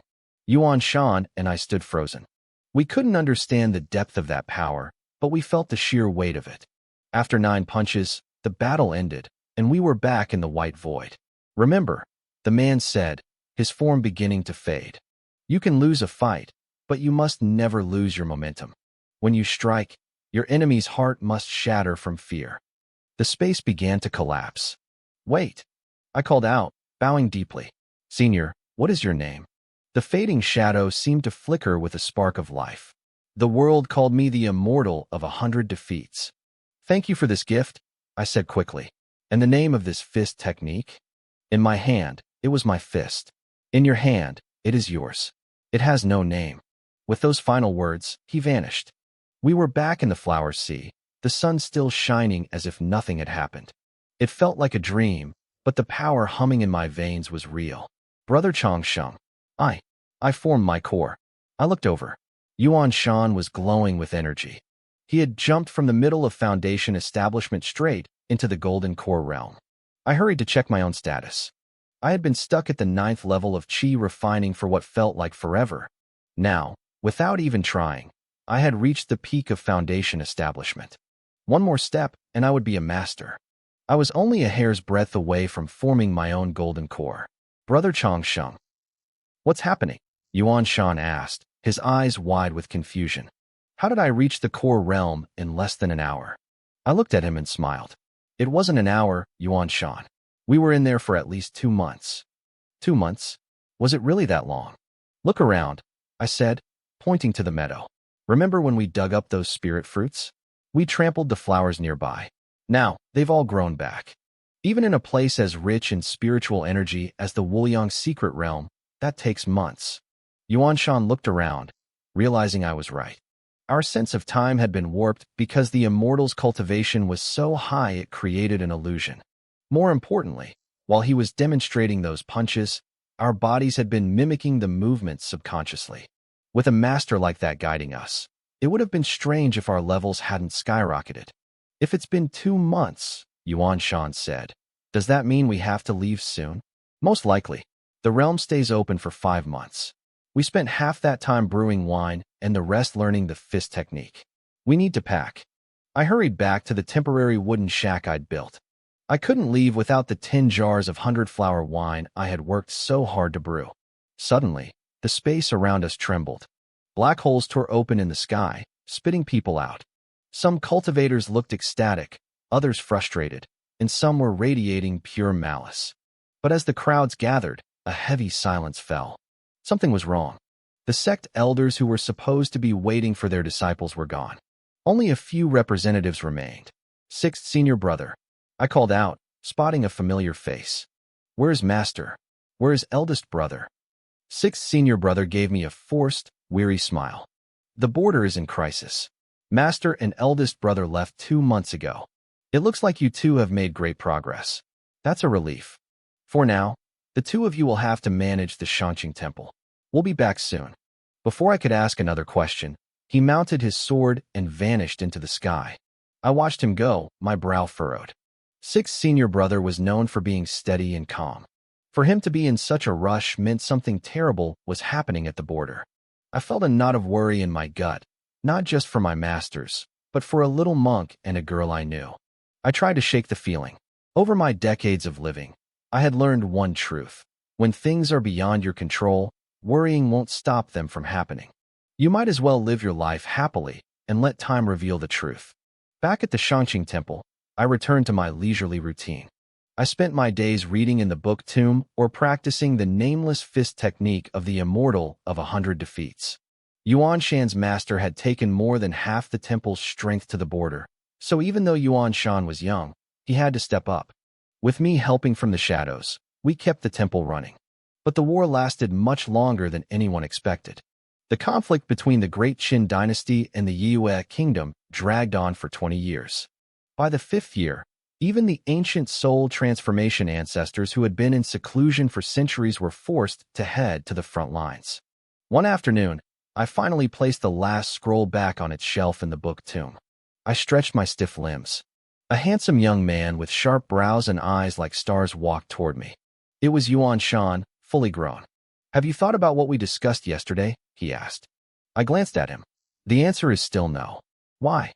he roared, slamming a hand on the table. 10 years ago, you said I could go to the border once you finished every book in this tomb. You're done now. Why can't I go? Don't forget, I am the acting temple master." I chuckled. 20 years. The little brat who used to ask my permission for everything finally has the guts to bark at me. You've grown up. Yuan Shan's eyes turned red. His voice cracked with emotion.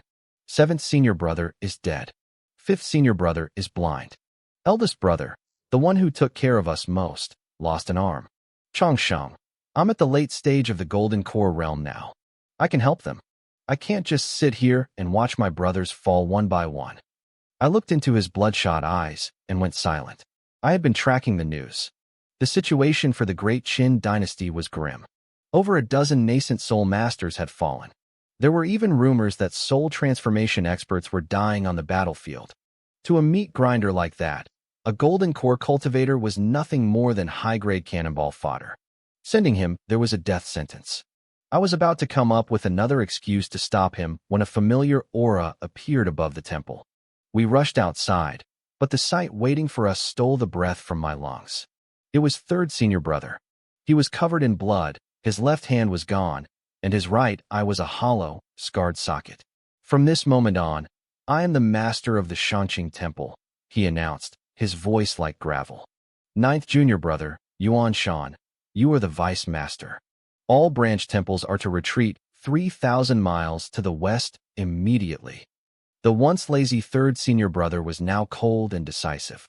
He didn't even stop to greet us. He just barked orders until his strength finally wavered. Yuan Shan trembled as he walked toward him. 3rd senior brother, where's master? Where are the others? 3rd senior brother's voice was hollow. Yue Kingdom. Their nascent soul experts suddenly doubled in number. Master Yuan Shan was ambushed by 2 late-stage nascent soul masters at Phoenix Mountain. He fell. We were all together when the trap sprung. Eldest brother blew himself up to give us a chance to escape. The Great Qin dynasty has lost. We are ceding 5,000 miles of land to Yue. Yuan Shan staggered as if the world were spinning. He lunged forward, grabbing 3rd senior brother by the collar. "What about master's body? Why didn't you bring him back? Are you going to let them turn him into a puppet?" 3rd senior brother didn't fight back. He just stood there in agonizing silence. "Stop it," I said quietly. "If you keep shaking him, you'll kill him." Yuan Shan froze and turned around. I was standing there, but I wasn't empty-handed. I had already gone to the back mountain and fetched the coffin made of lightning-struck wood. I settled the heavy weight onto my back. Before Yuan Shan could even ask what I was doing, I started walking. I walked straight up to 3rd senior brother. I didn't say a word as I pulled out a small porcelain bottle, poured out a medicinal pill, and pressed it into his hand for him to swallow. I acted as if the devastating news he'd just delivered hadn't affected me at all. "Your foundation is damaged," I said calmly. "Yue Kingdom's offensive is too fierce. They won't stop at 5,000 miles. They want to swallow the entire Great Qin dynasty." I glanced over at Yuan Shan, who was still trembling. Yuan Shan has talent, but he's still a child at heart. You need to teach him well over the next 50 years. The future of Shangqing rests on his shoulders. With that, I touched the lightning-struck wood coffin on the floor, sending it into my system storage space. I turned to walk away. Third senior brother finally snapped out of his daze. Changsheng, what are you doing? I stopped. I hesitated for a moment before looking back. I'm going to collect the bodies of Master and our brothers. Don't laugh, senior brother, but before I came to Shangqing Guan, my old trade was selling coffins. I prepared that lightning-struck wood coffin for Master a long time ago. It seems the time has come to use it. I took a breath, my voice dropping an octave. We cultivate for longevity, seeking immortality. Everyone thinks that once you live forever, you find ultimate freedom. They don't realize that immortality is the greatest pain of all. The world is a sea of bitterness. To live forever is to float in that sea eternally. Master and the others have finally escaped it. We should be happy for them. I hesitated again, then turned and gave third senior brother a bright, genuine smile. I remember a story you told me once. You said there was a mysterious figure in the cultivation world who specialized in burying those whose time had run out. Whenever he appeared, it meant death was close behind. No one knew his real name. They only called him the Burial Man. Third senior brother's eyes flickered at the mention of that name, but he remained silent. I chuckled, continuing as if reminiscing about old times. You even investigated him. You found that his first appearance was 100 years ago, burying the blood demon ancestor. You even found links between him and Zen Master Ishio from the Heavenly Buddha Temple. To that, I only have one thing to say.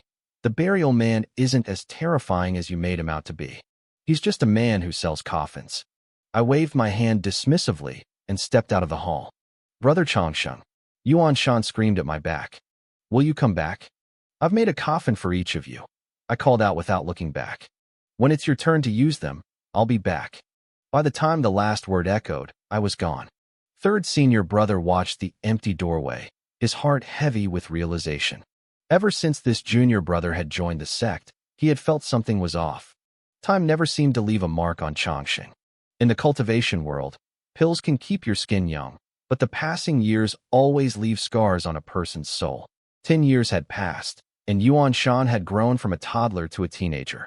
Everyone had changed. Yet, Changsheng's eyes remained as clear and undisturbed as the day he arrived. At first, third senior brother thought it was just a stable mindset. But 20 years had passed, and those eyes were still the same. He sighed deeply. Yuan Shan, third senior brother whispered. In a few days, announced to the world that the last disciple of Shangqing Guan died from a cultivation deviation. Why? Yuan Shan gasped.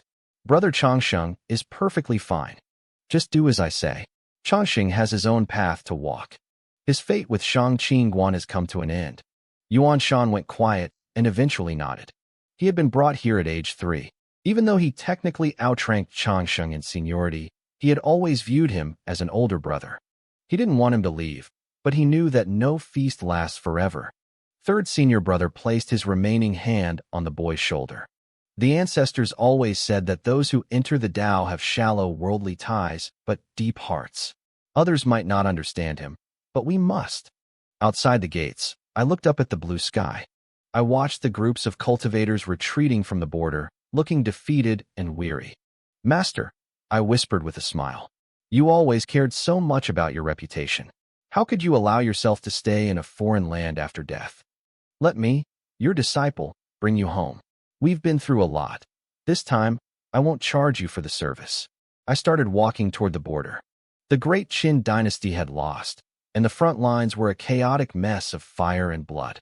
I didn't care about the politics. My goal was simple: find my old friends and put them in the ground. Human entering the city. Pay 3 copper coins. 2 guards stopped me at the gates of a border town. They were from the Tiger Demon race, both at the 3rd level of Qi refinement. I didn't cause a scene. I acted like a commoner and obediently handed over the coins. Once inside, I felt the faint ripples of spiritual energy throughout the streets. It was the right choice not to show my cultivation, I thought. Even a small city like this had golden core masters stationed in it. How had Yue Kingdom become so powerful so quickly? I found a small inn to stay the night. I hadn't chosen to fly or use my spiritual power to travel. I was doing this the old-fashioned way, walking. The territory I was heading into was already occupied. A human golden core cultivator flying through the sky would be a massive target. My caution proved correct. As I got closer to the heart of Yeyue's new territory, I realized why Great Qin had lost so badly. There were demon cultivators everywhere. Foundation establishment experts were as common as grass, and golden core masters were a dime a dozen. I even spotted nascent soul experts every few days. I sat down at a local tavern and ordered some specialties, planning to eat and move on. But my meal was interrupted by two demons talking at the next table. Did you hear? The Demon King's daughter is holding a public selection for a husband. Anyone at the Foundation establishment stage or higher can enter. I heard, but what's that got to do with us? The king is from the noble Silver Moon Wolf clan. You think we have a chance? Probably not, but it's worth seeing the spectacle. I heard the Fox clan is bringing a nascent soul puppet as a gift. A nascent soul puppet? You're joking. I'm serious. They got it from Phoenix Mountain. It took 3 of the Fox clan's late-stage nascent soul ancestors to kill that human cultivator. I stopped chewing. My heart sank. Oh, master, I muttered to myself. It took me 5 years to walk this far, and the moment I arrive, you give me a nightmare to solve. The Fox clan was one of the strongest powers in Yeyue. How was I supposed to get my master's body back from them? I was just one man. I couldn't exactly fight a whole clan. I scratched my head, feeling a massive headache coming on. Suddenly, a brilliant, if slightly insane, idea flashed through my mind. The Fox clan was powerful, but they weren't the rulers of Yeyue. That title belonged to the Silver Moon Wolf King. If I somehow became the Wolf King's son-in-law, wouldn't I have the leverage to demand that puppet back from the Fox clan? It sounded ridiculous, but the more I muttered the plan to myself, the more it actually felt feasible. Meanwhile, inside the Yeyue royal palace, chaos had broken out. A guard knelt before the Wolf King, trembling as he delivered the news. The princess had escaped. The king's roar shook the walls. He told them that if his daughter lost so much as a single strand of fur, he'd have their heads. While the palace guards scrambled, a lively young woman was standing on a mountainside just outside the capital, sticking her tongue out at the city walls. Her father was obsessed with marrying her off, but she wasn't having it. She wasn't going to be a pawn in some political marriage. A few days later, I was sitting on a mountain peak, staring into the distance with a massive headache. I had decided to go for it, but there was one major problem: the dowry. Aside from my handsome face and a head full of useless knowledge, I had absolutely nothing of value to offer a princess. My brooding was interrupted by a sharp cry for help. I looked down and saw 2 golden core stage demons chasing a young woman who was only at the Foundation establishment stage. As soon as she spotted me, she veered off course and flew straight toward my position. "Senior, help me. They're trying to kill me," she screamed. I didn't hesitate. I didn't ask questions. I didn't even look her in the eye. I instantly circulated every drop of my cultivation and bolted in the opposite direction. The girl looked stunned. "Wait, what? Aren't you supposed to save the damsel in distress? You're just running? Don't you have any curiosity at all?" Her complaints didn't slow me down for a second. But as the demons closed in on her, she gritted her teeth and crushed a jade talisman. A beam of golden light shot out, tethering her soul to mine. In a flash, she teleported right behind me, her speed now perfectly synced with my own. I felt like I'd stepped in gum. "Why are you sticking to me? Go away. Senior, please," she pleaded, though she didn't look nearly as scared anymore. "They want to kill me." I snorted. "Stop acting. They aren't trying to kill you. If they wanted you dead, they would have attacked by now, not just followed you. And look at you. You're covered in high-level treasures. No normal Foundation establishment cultivator has gear like that. You're clearly some rich brat who ran away from home, and they're just trying to bring you back." The girl stared at me, completely caught off guard. I'd never met her before, yet I'd dismantled her entire situation in seconds. "Fine," she said, dropping the act. "So you're smart. They are bringing me back. And if I get caught, I'll just get a lecture. But you? If you don't help me escape, I'll tell them you kidnapped me. How do you think my family will treat a human who tricked their daughter?" I ignored her threat and focused entirely on the golden tether she'd placed on me. "Don't bother," she laughed. "That's a shadow follower talisman made by a nascent soul master. A little golden core, like you can't break it. Instead of wasting time, you should run faster. Those 2 behind us are late-stage golden core experts, and they're gaining." I looked back and saw she was right. They were closing the gap fast. My temper finally flared. Look, girl, I don't want any part of your family drama. I'll forget you ever tried to frame me. Just let me go. Deal. She smirked and activated a defensive bead above her head. I'll do whatever I want. What are you going to do about it? Break through my shield? I'd like to see you try. I went cold. Since you want to be difficult, don't blame me for what happens next. I began chanting a series of complex hand seals. At first, she didn't care. She figured a mid-stage golden core cultivator couldn't hurt her. She was just using me for a free ride because her own energy was low. But then, her eyes went wide. That's the blood escape from the Shangqing sect. You're a human? I grinned at her. Ding ding ding. You guessed right. No prize, though. She tried to undo the tether, but it was too late. I bit my tongue and sprayed a mouthful of essence blood into the air. We transformed into a streak of crimson light, vanishing toward the horizon. The two demon guards stopped dead in their tracks. They couldn't believe a mid-stage golden core could move that fast. Worse, a human had just snatched the princess in the heart of their own kingdom. If they lost her now, their entire clans would be wiped out. They began burning their own life essence just to try and keep up, but it was useless. I had spent years at the Shangqing sect. I might not have learned how to fight well, but I had mastered the art of running away. 300 miles away, we skidded into a silent valley. The moment the spell ended, I didn't waste a second. I threw down several formation flags, surrounding us in a shimmering barrier. The girl pulled out a primitive-looking dagger, her bravado finally shaking. What are you doing? I'm warning you, if anything happens to me, your death will be slow and painful. I finished the array and wiped the blood from my chin. I looked at her and clicked my tongue. I really didn't want to cause any trouble, but you forced your way into my life. Now, you've only got yourself to blame. The girl looked at my formation and let out a cold laugh. You think this pathetic array can hold me? You're dreaming. She didn't waste any time. She summoned two powerful magical treasures, ready to blast her way out. But the moment the items took flight, her knees buckled. She collapsed onto the grass, her body limp and unresponsive. What did you do to me? She gasped, her eyes wide with terror. Nothing much, I said calmly. I just suppressed your bloodline. You're right, this array is a bit of a mess. I found it in an ancient book and patched it together as best I can. Its only function is to suppress demon blood and force them back into their original forms. The color drained from her face. Impossible.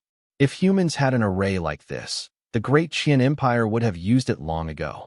I sighed, shaking my head. Don't you have any common sense? A formation like this has major limits. The original version could suppress golden core demons, but my patched-up version only works on foundation establishment levels. Plus, as you can see, it's incredibly fragile. If you hadn't wasted your time talking and just attacked, you would have broken it. You missed your chance. As I spoke, her body began to shrink. Her limbs shortened, her features shifted, and within seconds, a small, snow-white wolf lay where the girl had been. I reached down and picked up the storage ring she had dropped. How do I unlock the seal on this? I asked. The little white wolf bared its teeth. In your dreams. I'm not telling you anything. Kill me if you have the guts. I don't have the guts to kill you, I admitted with a smirk. But I definitely have the guts to shave you bald. The wolf panicked, squirming in the dirt. You wouldn't dare. Watch me. I pulled out a razor. With a quick flick of my wrist, a flash of cold steel crossed her head. A strip of pink skin appeared right between her ears. I felt the sudden chill of the mountain air hit her scalp, and fat tears began to roll down the wolf's face. Fine. I'll tell you, she wailed. Why are you so mean? Once I had the method to unlock the ring, I dumped everything out. A literal mountain of snacks and high-grade treasures spilled onto the grass. I swallowed hard. This girl was loaded. Even a nascent soul cultivator would be jealous of this haul. I didn't hesitate. I swept everything into my system space.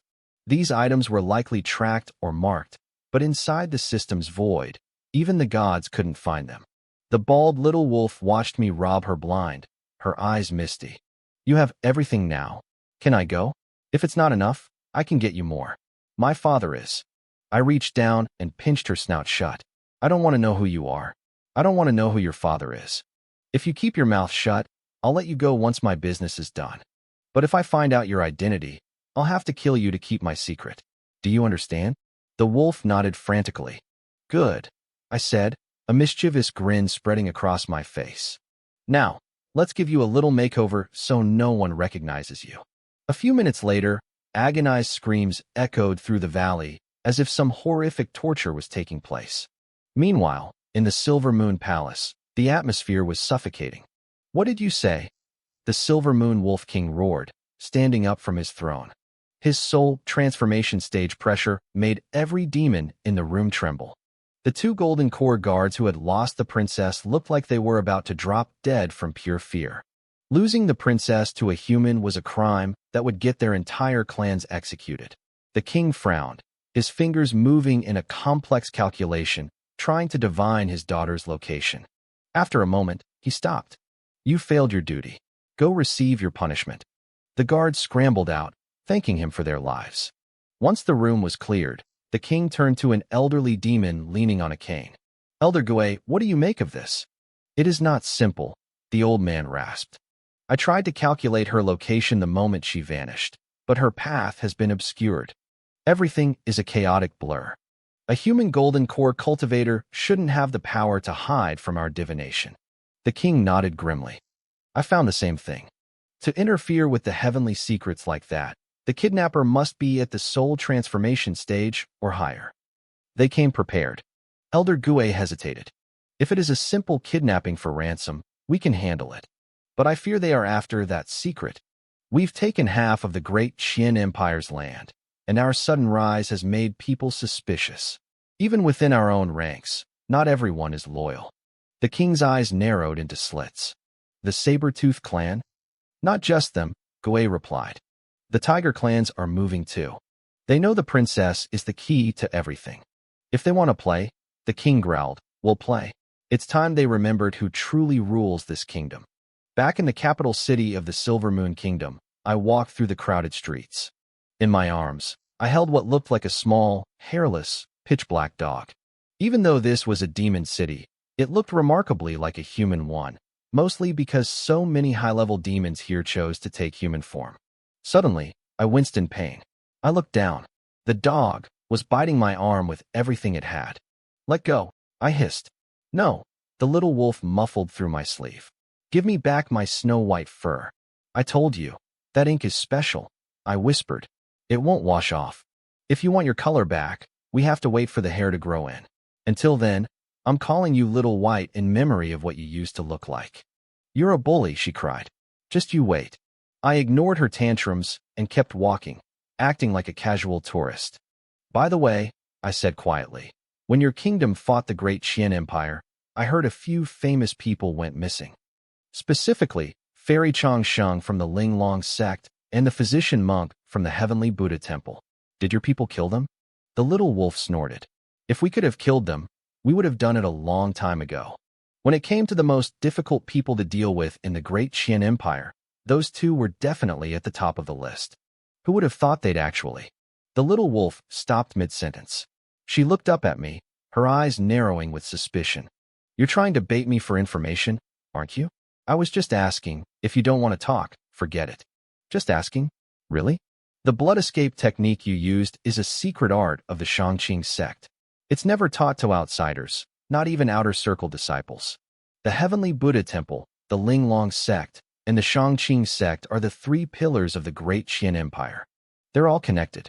You suddenly ask about the whereabouts of those two experts, and you expect me to believe it's just a casual question? I looked down at the bald, scruffy wolf in my arms. You're smart, I admitted. But what you just said makes me even more curious. The secret arts of the Shangqing sect aren't even well known among human outer disciples, let alone the demon race. Yet you know them inside out. Why is that? The little wolf didn't answer. She just adjusted herself into a more comfortable position in my arms, let out a long yawn, and looked away. I'm a demon, you're a human. Different races, different kingdoms. Do you really think I'd tell you? Though, I am curious about who you are. The Shangqing sect has 9 true successor disciples. The 4 most famous ones have names that form a poem. Clear breeze and bright moon are priceless. Near water and distant mountains have feelings. Clear breeze and bright moon are dead. Li Jinshui was heavily wounded and fled, and you definitely aren't him. With your talent and formations, Could you be the ninth successor, Song Yuan Shan? I stared at her. She knew too much. You know more about the Shangqing sect than most cultivators back in the Empire, I said quietly. It looks like the great Qian Empire has a traitor in its midst. You're right, she chirped. There is a traitor. Why don't you try guessing who it is? I don't need to guess, and I don't want to, I replied. The rise and fall of empires is beyond my control. All I want is to recover the bodies of my master and my seniors and take them home. The little wolf started laughing, her voice dripping with arrogance. Oh, is that your plan? Good luck with that. You won't succeed. The body of the Shangqing sect leader, Master Yuan Shan, has already been turned into a puppet by the Fox clan. They're one of the strongest clans in the Silver Moon Kingdom, protected by experts at the God transformation stage. You're just a tiny golden core cultivator. What can you possibly do? How about this? Let me go, and if I'm in a good mood, maybe I'll give you your master's body back. I appreciate the offer, I said, my voice cold. But I'm not letting you go until I know I'm safe. And one more thing. Do your elders have some kind of tracking mark on you? Why don't you guess? She smirked. I looked at her calmly. I've checked many times. There's no physical mark. But I can't rule out more advanced methods I might have missed. So, for my own safety, I'm going to place 87 seals inside your body. If anything goes wrong, you'll die instantly. Her smug look vanished. She panicked. You wouldn't dare. It's not a matter of daring. I've already done it, I told her. Why do you think I've been holding you this whole time? I tapped her with my right hand. Intricate, glowing runes flared across her skin before sinking deep into her flesh. Suddenly, her ability to speak human language was gone. Woof, woof, woof. She barked at me in a frenzy, sounding exactly like a frustrated dog. I let a small smile touch my lips and kept walking toward the center of the city. The Silver Moon Kingdom was holding a massive recruitment event, a search for a royal son-in-law. The Wolf King sat alone on a high, imposing throne. Standing below him was a white-bearded old man known as Old Kai. He was the Wolf King's right-hand man, a mysterious figure whose origins were unknown to everyone in the kingdom. He had only gained fame recently after his brilliant contributions to the war. Once the major clans had gathered, the Wolf King stood up. Citizens of Silver Moon, you all know I have an only daughter, Princess Wanyinyu. She has reached the age to marry. Today, I wish to choose the most outstanding young talent from across the land to be her husband. If you have the skill, step forward. The crowd erupted. Becoming the Wolf King's son-in-law meant practically owning the kingdom. Great king, I have admired the princess for a long time. I wish to try. A muscular young man with bronze skin stepped out. He released his aura, revealing a mid-level golden core cultivation. This was Ling Hu, the young master of the saber-toothed tiger clan. Haha, Brother Ling, I've admired her just as long, another voice called out. A refined-looking man holding a folding fan stepped forward, his own aura clashing with Ling Hu's. It looks like we'll have to settle this fairly. Ling Hu narrowed his eyes.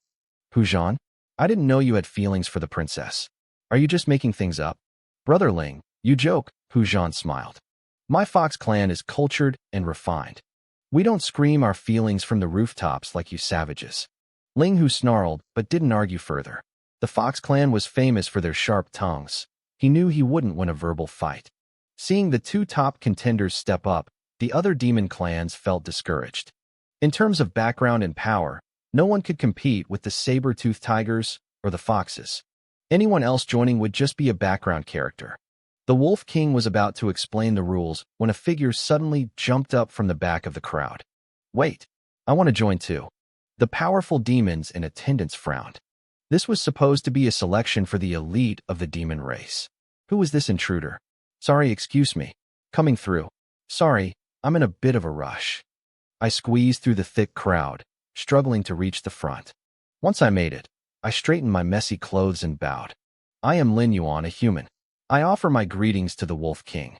Although I have never met the princess, I would like to participate in this contest. The silence that followed lasted only a second before the entire square exploded in an uproar. They thought it was some late-arriving demon noble, but a human? A human trying to marry into the demon royal family? It was a joke. Human, get out of our kingdom, someone yelled. Soon, Thousands of demons were hurling insults and threats at me. I just stood there with a polite smile, acting as if the insults didn't bother me at all. The Wolf King raised his hands, and the square went dead silent. "You want to marry my daughter?" the Wolf King asked, his voice heavy with power. "On what grounds?" "On the grounds that I have a sincere heart," I replied. "It takes immense courage for a human to stand here among you. Is my presence here not proof enough of my devotion to the princess?" The Wolf King's lips curled into a slight smile. He looked at me and laughed, saying that a sincere heart was a rare thing. He told the crowd that since he had already declared that any cultivator above the foundation establishment stage could join the selection ceremony, he would allow me to participate. Even though I was a human, I met the requirements. He warned me that the real test would begin tomorrow and that my success would depend entirely on my own skill. With that, the Wolf King stood up to leave. He stopped halfway, appearing to have a sudden second thought. He turned to an elderly demon named Old Gue and noted that since I had traveled from afar, I probably had nowhere to stay. He ordered Old Gue to arrange for me to stay at the Hu Mansion. He didn't want the world thinking the demon race didn't know how to treat their guests. Old Gue nodded and made the arrangements. The Wolf King vanished, leaving the rest of the demons grumbling. They weren't happy about a human joining their sacred ceremony, but nobody dared to challenge the king's word. The crowd slowly dispersed, looking disappointed. I didn't mind the glares. I walked straight over to Hu Zhan, the fox demon, and greeted him with a wide grin.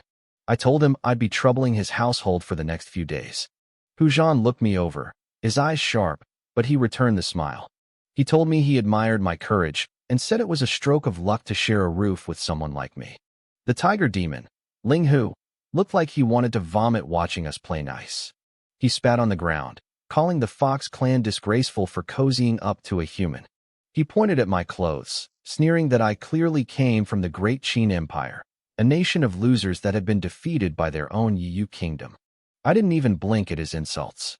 I just stood there in silence. Hu Zhan, however, didn't let it slide. He mocked Ling Hu for being dim-witted, pointing out that while the Yu kingdom had beaten the Great Qin Empire, they hadn't beaten the entire human race. He warned Ling Hu that if a powerful human cultivator heard him talking like that, it could spark a war between the two races, a responsibility Ling Hu definitely couldn't shoulder. Ling Hu turned red with rage. He looked ready to fight right there, his aura exploding outward. But before things turned bloody, Old Gue stepped between them.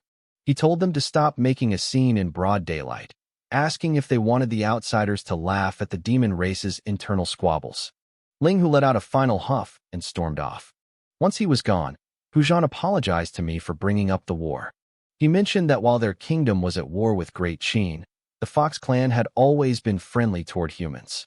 I told him it was no big deal and that I wasn't the type to hold a grudge over words. I walked over to a nearby tree where a small, bald, pitch-black dog was barking its head off. I picked it up and tucked it into my arms. Hu Zhan asked if it was my spirit beast or a combat insect. I lied through my teeth, telling him I just found the poor thing starving on the street and took it in out of pity. Hu Zhan praised my kind heart, and we headed toward the Hu Mansion together. The dog in my arms, who was actually the kidnapped little white wolf disguised by my magic, struggled and snapped, but everyone was too busy looking at me to notice a mangy stray. Meanwhile, back at the royal palace, the Wolf King sat on his throne, tapping his fingers rhythmically. Old Gue entered and reported that I had been settled into the Hu Mansion. The Wolf King's expression grew cold. He reminded Old Gue that his daughter, Princess Wan Yan, had been kidnapped by a human, and now another human had suddenly appeared at the ceremony. He asked if there was a connection. Old Gue hesitated. He admitted my timing was suspicious and that I likely had something to do with the disappearance. However, he doubted a golden core cultivator like me was the mastermind. He figured I was just a pawn sent by someone more powerful. He advised the king not to act hastily until they found the princess's location. The Wolf King agreed and ordered Old Gue to investigate my background thoroughly. He wanted to know who was pulling my strings so he could tear them to pieces. Later that night, I was getting ready to rest in my room at the Hu Mansion when a woman suddenly knocked. It was Hu Mainong, a beautiful fox demon. I recognized her immediately from 30 years ago, back when I had first woken up in this world. She looked nervous and urged me to let her inside. whispering that this wasn't the place to talk. Once the door was shut, she looked at me with deep concern. She told me I shouldn't have come to the Yiyu Kingdom, calling it a place of death. I just smiled and told her she seemed to know a lot for a little fox. I maintained my cover, telling her I was only there to marry the princess and didn't care about anything else. Manhwa grew even more frantic. She pointed out that I had never even met the princess, so I couldn't possibly be here for love. She begged me to leave, revealing that the selection ceremony was nothing but a giant trap. The little white wolf tied up in the corner started barking furiously at her, probably calling her a traitor to the demon race, but she couldn't understand him. I asked her why the fox and tiger clans would participate if it was a scam. She went quiet for a moment, then admitted that she only knew because of the kindness I had shown her years ago. She couldn't tell me the full details of the plot, but she gave me a warning. The ceremony would take place in the kingdom's forbidden zone. Without a specific key, anyone who entered would die. The fox and tiger clans already had what they needed to stay safe, but I didn't. She told me that if I insisted on going, I had to look for 2 other humans who had been chased into the forbidden zone 5 years ago by a transformation stage expert. If they were still alive, they were my only hope for survival. After dropping that bombshell, she hurried out of the room. I picked up the barking dog and began to stroke its fur, thinking about the dangerous game I was now playing. The little white wolf was losing his mind. He was a traitor to the demon race, he snarled. He kept barking about how he wanted to tear Manhwa into 1,000 pieces. I just ignored the insults and kept stroking his fur with a slow, deliberate rhythm. I looked down at him and asked if he was ready to tell me the secrets of the Yiyu Kingdom yet. I had a hunch. I asked him if the 2 humans chased into the Forbidden Zone years ago were actually Fairy Changsheng and Zen Master Ishio. The wolf gave me a look of pure contempt. He told me to dream on. He said even if I killed him, he wouldn't talk. Then he warned me never to let him go, because the moment he was free, he was going to slaughter that fox bitch, Manhwa. He couldn't believe her clan had spared her years ago, only for her to come back and help an outsider like me. I watched his fury and realized something. It sounded like the Yiyu Kingdom had gone through a major purge. When I first met Manhwa, she was just a weak cultivator at the 9th level of chi refining. She was naive back then, not like someone who had struggled at the bottom of the world. I used to wonder why a lady from a powerful noble clan was out traveling alone. Now I knew. She hadn't left on her own. She had been hunted out. The wolf went cold. He tried to claim she wasn't a noble, just a commoner. I didn't buy it. He was trying too hard to cover it up. I told him he clearly didn't understand how the world worked for those at the bottom. It's a dog-eat-dog world. Friends kill each other over a single spirit stone. If Manhwa hadn't come from a powerful background, her personality would have gotten her killed years ago. Coming back now meant she was looking for blood. The wolf let out a cold laugh. He mocked the idea of a foundation establishment cultivator getting revenge. He told me that even with my help, we were nothing in this kingdom. I sighed. I told him for the 100th time that I didn't care about their secrets or their plans to destroy the great Qin dynasty. I just wanted to recover the bodies of my master and senior brothers. He didn't believe me. He accused me of planning this entire chance encounter to subvert the kingdom. He was getting delusional. I shook my head, tied his leash to the bedpost, and told him I was going to sleep. He started screaming about his dignity and how I dared to make him sleep on the floor. I waved my hand, sealing his mouth shut. Peace at last. The morning sun hit the floor, and I grabbed the wolf by the scruff of his neck. It was time to go. He looked at me with bleary, tired eyes and tried to go back to sleep. I just laughed, tucked him under my arm like a stuffed animal, and walked out. Pujan was waiting for me outside with a polite smile. He asked if I'd slept well. I thanked him for the hospitality and told him I'd slept like a baby. He looked at the mangy, bald dog in my arms and asked if I really planned on bringing it to the trial.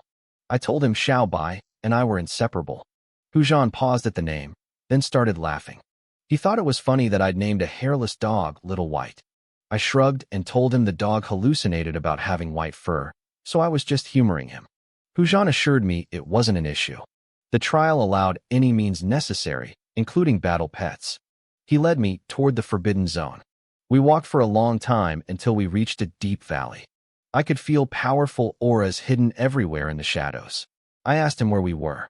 He explained this was the forbidden zone and the site of the selection ceremony. Deep inside grew a single equinox flower. Whoever picked it would win the princess's hand in marriage. I noticed the other demon contestants were already gone. Hujan claimed he had waited specifically for me, which I played off with a polite, humble apology for wasting his time. He waved it off, saying we were kindred spirits. But I knew better. Being first didn't mean winning. We entered the forbidden zone. The valley gave way to a dense, ancient forest. The air was thick, humid, and filled with a swirling, colorful miasma. It was a death trap. Hujan glanced at me out of the corner of his eye. He didn't say a word. This miasma was lethal even to golden core cultivators. He was only fine because of his demon physique. He clearly expected me to drop dead within half a day. I looked around and whistled. I commented on how dangerous the place looked, then pulled out 2 pills. I swallowed one and shoved the other into the wolf's mouth. Then, I held a third one out to Hujan. I told him the miasma was unusual and offered him a specialized detox pill. Hujan looked annoyed that I'd spotted the danger so easily. He feigned a realization, admitting the miasma was indeed deadly. But he pushed my hand away, refusing the pill. He wasn't stupid enough to eat a mystery pill from a stranger. He asked me how I knew about the miasma, wondering if I'd been here before. I just smiled. I told him I'd never been, but I'd read about a similar place in an old, rotting book from 500 years ago. He seemed to accept the answer, but his eyes stayed sharp. We didn't waste any more time and headed deeper into the woods. Ling Hu and his group had already been inside for a while. Hujan didn't waste any more time. With a flick of his right hand, a nascent soul-level puppet appeared, marching ahead to clear our path. I watched that lifeless, mechanical thing move. A flicker of interest crossed my mind, but I kept my face neutral. Deep within the forbidden zone, a bald monk sat cross-legged. Beneath him was a pool of pitch-black water. It was thick, viscous, and gave off a sickening, metallic stench. A voice echoed through the gloom, mocking him. It told the monk, Ishio, that his heart of no sorrow technique wouldn't hold out much longer. Ishio slowly opened his eyes. He looked toward the source of the voice. He called the speaker the Wolf King. He warned him that letting the demon race borrow such an ominous power would only bring them total destruction. He told the Wolf King it wasn't too late to turn back. The Wolf King just laughed. It was a cold, sharp sound. He asked why he would ever turn back. To him, power was just power. There was no good or evil. Without this force, he couldn't crush the great Qin dynasty. He told Ishio that despite their different races, he admired him. He offered to help the monk break through to the deity transformation stage if he would just switch sides. Ishio didn't even argue. He simply shook his head and closed his eyes again. The Wolf King didn't seem to care about the rejection. It had taken him 300 years just to tear a tiny crack in the seal of this forbidden zone. Even that tiny gap leaked power beyond his wildest imagination. It was that power that allowed the cultivators of the Night Moon country to double their strength. But something had gone wrong. The secret had leaked. 2 old fools from the Heavenly Buddha Temple and the Ling Long sect had risked their lives to plug the crack. The Wolf King had tried to stop them, but they had managed to seal most of it. Now, Ishio was sitting there, suppressing the final gap. The Wolf King didn't dare move against him. If Ishio decided to blow himself up to finish the job, the seal would be permanent. The Wolf King's expression darkened. He turned to an old man standing nearby and asked if they had found out who I was yet. Old Kai bowed. He reported that there were no records of me in the Great Qin dynasty. He suspected I was using a fake name. He told the Wolf King to let me be arrogant for a few more days. Once the blood sacrifice was complete, no one would be able to stop them. Not humans, not demons. Everyone would have to kneel. While they plotted, we reached a massive bronze ancient palace. Ling Hu's group was already there. As soon as we met, the air turned heavy with tension. Ling Hu and Hujan glared at each other, ready to draw blood. I ignored them. I walked straight up to the bronze walls and started studying the structure. I told them both to stop trying to kill each other for a second and actually look at these ruins. Ling Hu snapped at me. He told me not to act mysterious. He said I had walked straight into hell and that today would be the day I died. His shouting was ruining my concentration. I turned around, looking genuinely annoyed. I told him I knew he wanted to kill me, but asked if he could just wait a minute. I pointed at the palace and told him I was busy researching something important. Then I turned my back on him and went back to the carvings. Ling, who stood there, completely stunned. He couldn't believe my nerve. He started stammering, asking what I meant by "wait a minute." He wanted to kill me now. He told me to take the situation seriously. He was about to explode when Hu Zhan's puppet stepped between us. Ling, who screamed at Hu Zhan, asking if he was really going to protect an outsider. Hu Zhan looked at me, then back at Ling Hu. He said that killing could happen any time, but they shouldn't forget why we were here. That calmed Ling Hu down a bit. He wasn't a total idiot. He knew a golden core cultivator wouldn't sneak into the heart of demon territory alone unless they had serious backing. If he moved too soon, he might scare off whatever power was behind me. With the fighting paused, I focused entirely on the Bronze Palace. After a while, Hu Zhan walked up. He asked if I'd found anything. I thought about it for a second. I asked him if he had ever heard of the boundless secret realm back in the Great Qin Dynasty. He said he'd heard of it, but asked what that had to do with this place. I told him it had everything to do with it. There was an identical bronze palace in that realm. It wasn't a secret back home, but finding one here in the Night Moon Forbidden Zone was strange. Even Ling, who looked interested now. Both countries had existed for over 1,000 years. If both places had the same ancient structures, there had to be a hidden connection. Hu Zhan admitted he didn't know much because the Great Qin Dynasty kept their realm strictly for humans. I told them that the patterns on the walls weren't just decorations. I offered to try and decode them. Hu Zhan looked skeptical. He told me their own demon elders had tried for years and failed. He didn't say it, but his eyes said, "If our experts couldn't do it, how can a brat like you?" I didn't take offense. I pulled out a stack of papers covered in sketches of similar patterns. I explained that I wasn't just guessing. I had the data from the other palace to compare it to. I told them that whoever built these didn't want to hide secrets forever. They wanted someone to eventually understand. The only problem was that the language had been lost to time. I started comparing the two sets of patterns. Hu Zhan and Ling, who crowded around me, watching intensely. They knew the secret of their country was hidden in this zone. If I could crack the code, it would change everything. 3 hours passed in total silence. Suddenly, I let out a breath. "So that's it," I whispered. Hu Zhan jumped, asking if I'd found something. I nodded. I told them I had unlocked the secret of the Bronze Palace. Ling Hu leaned in, demanding to know what it was. I didn't keep them waiting. I pointed at the intricate patterns etched into the walls. I looked at both of them and said that as young masters of their respective clans, they were surely knowledgeable. They had likely noticed that the patterns on the two bronze palaces were connected, yet they could never find a single written language that matched them. Ling Hu thought about it for a moment. He asked me what that was supposed to prove. He argued that these structures had existed for so long that no one could track their origin. It was only natural that the language used back then had vanished from history. I told him he was right, but he was missing the bigger picture. The powerful being who left these palaces behind wanted to pass down a message. Would someone that powerful really overlook the fact that languages die out? Ling Hu was getting impatient. He told me to stop playing riddles and just spit it out. He wasn't in the mood for a lecture. I didn't let his attitude bother me. I continued my explanation. I told them that the creator of these halls definitely considered the passage of time. Eons pass and the world changes. No one can guarantee that a current script will be readable in the distant future. To bridge that gap, they needed a method that transcended time and language. I told them the method was simple, yet the most effective way to communicate: pictures. I took the sheets of paper I had been working on and made them float in the air. I carefully adjusted their order.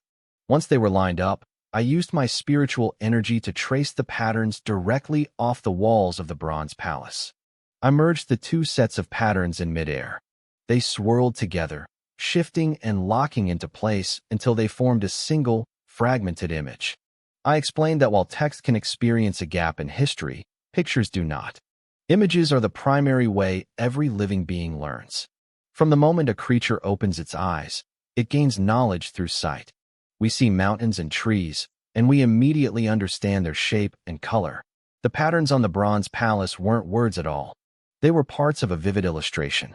We couldn't understand them because we were trying to read them instead of looking at them. Hu Zhan and Ling Hu stared at the floating image. I could see the respect growing in their eyes. These palaces had stood for thousands of years, and no one had ever cracked the code. I had been there for only a few hours, and I had already solved the mystery. My insight made their previous efforts look amateur. With the secret of the patterns revealed, the three of us began to study the floating picture. It was still incomplete, but enough remained to tell a story. As I looked closer at the fragments, a narrative started to emerge from the ancient lines.